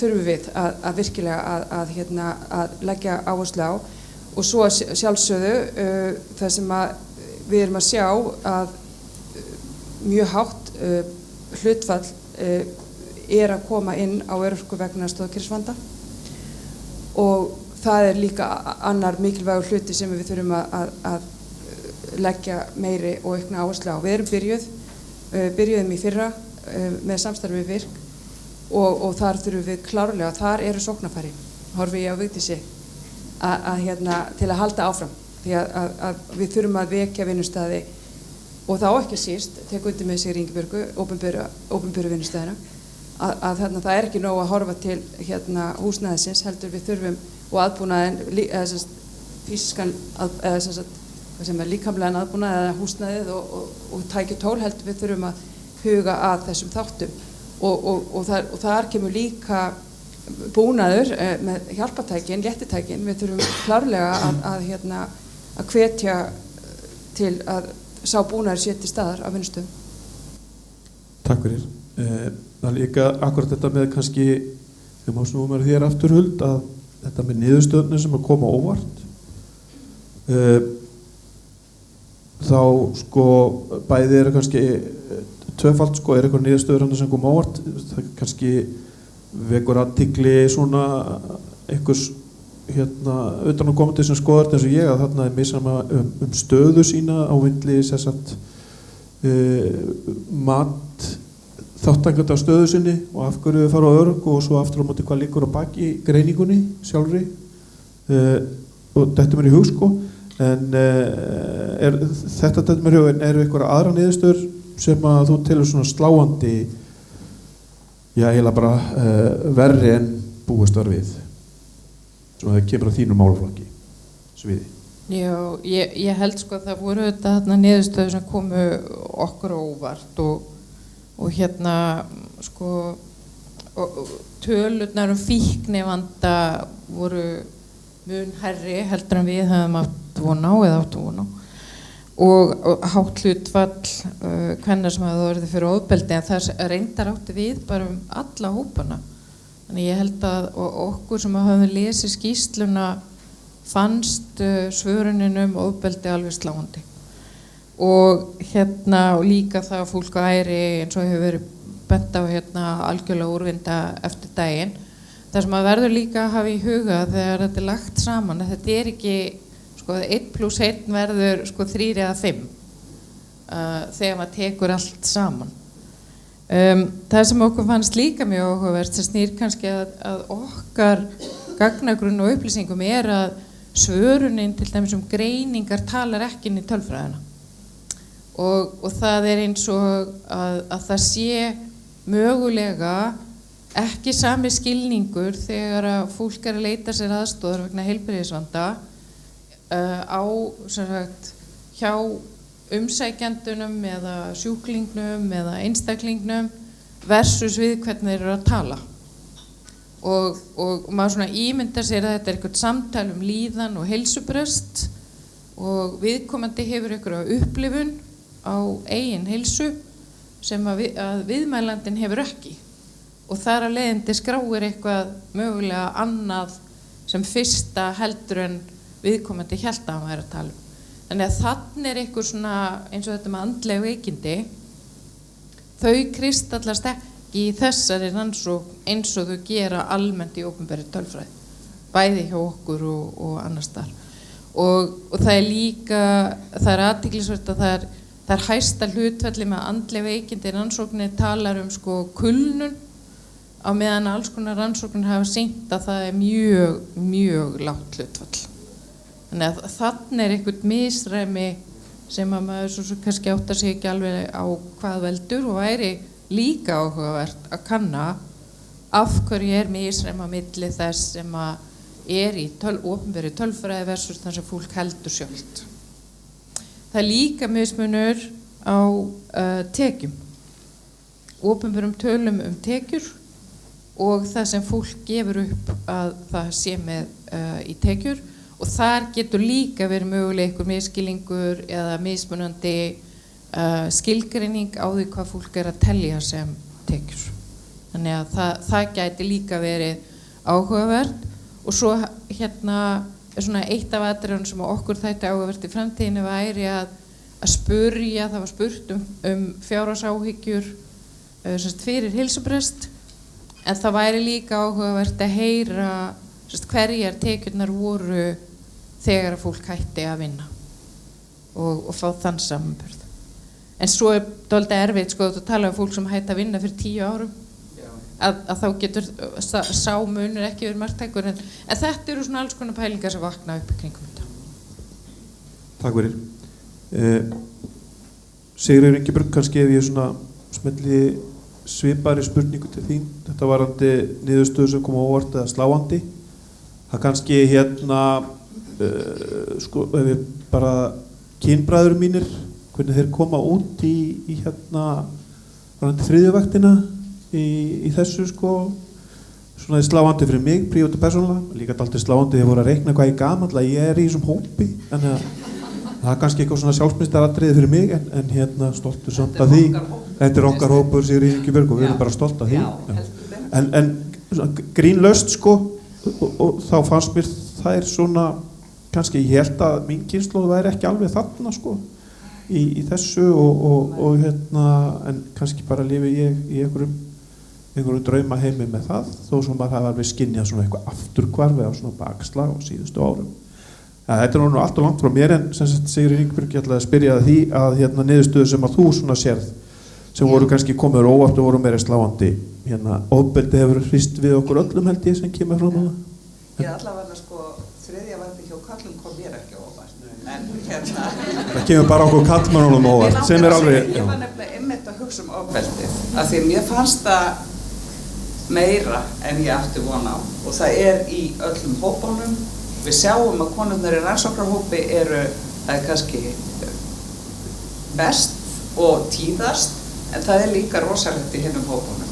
Og það sem að vakti, af því ég hef verið að skoða nýlega tölfræði ofbeldi, og þetta er meira en kemur fram til dæmis í líðan og heilsu hjá landlækni, meira heldur en kemur fram í áfallasögu kvenna, og þú veist, þannig að og sko ég dreg ekki efa niðurstöðurnar. Ég held ekki fólk sé að ljúga því að það hafi verið beitt ofbeldi, ég hef enga trú á því, og mér finnst þetta mjög umhugsunarvert, því að í raun og veru kallar bara á mann þarna við búum í ofbeldisamfélagi, og það er einhvern veginn, við verðum sem samfélag, þú veist, þetta verður að taka þetta miklu alvarlega, því að ofbeldi hefur auðvitað, svo er auðvitað ofbeldi mjög mismunandi. Fólk getur hafa orðið fyrir ofbeldi sem hefur haft mjög óveruleg áhrif á líf þeirra. En ég minna það, fyrir aðra þá er þetta, það er gráða af ofbeldi, hver er að beita, hvernig það er auðvitað mjög mismunandi. Ég held að það sé, við eigum að fara í miklu ítarlegri ofbeldisrannsóknir. Mér langaði að segja sko út frá, við vitum það að fjárhagsáhyggjur til lengri tíma leiða til heilsuprests, og við sáum að þær áttu konurnar í rannsóknarhópi erfiðara með að ná endur saman, bjuggu við miklu meira húsnæðis óöryggi, voru frekar einstæða mæður, og við svo ég bara noti tækifærið, þú veist, endurmat á virði kvennastarfa er sko við höfum verið að veita velferðarþjónustu á Íslandi á afslætti, því þarf að ljúka, því það er á kostnað heilsu þeirra kvenna sem að vinna í þessum störfum og líka þetta umuninni, þegar að við höfum verið að berjast fyrir því að brúa bili milli fæðingarorlofs og leikskóla af því að þeim meira sem feðurnir, mæðurnar taka svo mikla ábyrgð á að brúa þetta bil en við vitum það líka þeim meira sem að feðurnir eru þáttakendur á fyrstu árum barnsins, þeim meira sinna þeim börnunum sínum eins og ég veit, sem ég held að sé dýrreynsla sem hefur verið virk og þáttakandi þínu lífi þinna barna en það var líka að þú fæst að njóta þess að vera með þeim og kynnast á eigin forsendum og móta foreldrahlutverkið á þínum forsendum. Þannig að þetta segir okkur bara við þessi opinberu stuðningskerfi og kerfi sem við erum með til dæmis í kringum fjölskyldumál, þau eru svo gríðarlega mikilvæg, ekki bara út frá jafnrétti heldur líka út frá heilsu og bara aðgengja vinnuafli svo við tölum síðan svolítið brútal. Takk fyrir, þannig að við förum öll að beina spjótunum í auknum mæli af löggjafanum sem ekki standur hér í dag held ég og ítum í þá áttina. En þetta búið að vera mjög gott en stundvísi dyggð var mér kennd í æsku. Var mér kennd í æsku, greinlega ekki kennd íslenska, en nema það er svona eitt bara í lokin, við getum tekið eitt svona eitt ring ef að þið eru að brenna inni með eitthvað ákveðið, Ari Klængur, svona eitthvað sem þú vilt smetla inn á lokum eða er pass? Nei, kannski tveir svona aðferðafræðilegir hlutir. Annars vegar gæti hátt hlutfall varðandi ofbeldi verið tengt aldrinum. Þetta er eldra fólk, með við aðra kannanir, þá kannski frá 18 ára og lengri tíma til að hafa orðið fyrir ofbeldi. Svo manni hver hinn punktur var. Það er sambandi við rannsóknir, en það er hægt að komast nær orsökunum til dæmis með öðruvísi rannsóknarsniði, til dæmis að nýta þjóðskrárgögn og annað til að fá tímasetningar á atburðum og eins að skoða tekjur fyrir 10 ára síðan eða þegar heilsubresturinn fyrir hann, þannig að það er alls konar tækifæri í að rannsaka þetta nánar Takk fyrir Ari. Hanna Sigríður. Já, það er bara mikilvægt að við nýtum þessar niðurstöður, eins og ég sagði áðan, við ætlum ekki að setja hún í skúffu, við ætlum að nýta okkur þær og byggja á þessar þekkingu sem í henni felst og við erum með aðrar rannsóknir líka sem í sömu átt, þannig að það er eftir engu að bíða, við erum bara að vera duglegri, hefist handa. Já, Sigríður Ingibjörg, eitthvað svona alveg?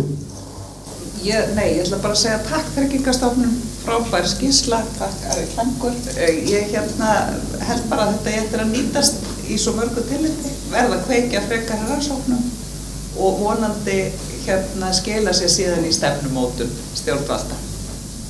Og aðgerðum heldur betur. Og eftirfylgni. Já. Huld, loka svarið. Já, ég tek undir að við verðum að nýta þetta vel. Nú taka gildi eftir 11 daga eins og ég sagði áðan, einhverjar stærstu breytingar sem hafa verið gerðar á örorkulífeyriskerfinu og við verðum að nýta þetta sem grunnlínu og halda áfram og gera þetta aftur og bera saman og við verðum að nýta þetta til einmitt stefnumótunar og sjá hvernig okkur gengur og meta áhrifin og það mun skipta okkur miklu máli. Ég vil í lokin endurtaka þakklæti til allar sem hafa tekið þátt í þessu. Gríðarlegu fjöldi eins og framkom sem að svaraði könnuninni sem er þetta grunnunum fyrir þetta og allir samstarfsaðilarnir og þau 3-4 sem hér eru fyrir að vera með okkur hérna í dag og bara þakki ykkur öllum líka fyrir að koma og sýna þessu svona mikinn áhuga. Takk fyrir okkur. Já, takk fyrir. Ég minni á það að skýrslan með niðurstöðunum verður birt í heild sinni á vef Félagsvísindastofnunar og sem á upptökunar á málþinginu verða inn á tr.is Ég vil þakka frumælendum innleggin og að sitja hérna í panel með mér, Hildi Sif og Sigrúnu hjá Tryggingastofnun fyrir að undirbúa þetta og ykkur öllum fyrir komuna. Áskorun okkar allra er að vinna áfram með þessa niðurstöður eins og hefur komið fram inn í panelinum, halda samtalinu áfram og finna leiðir saman til úrbóta. Takk fyrir.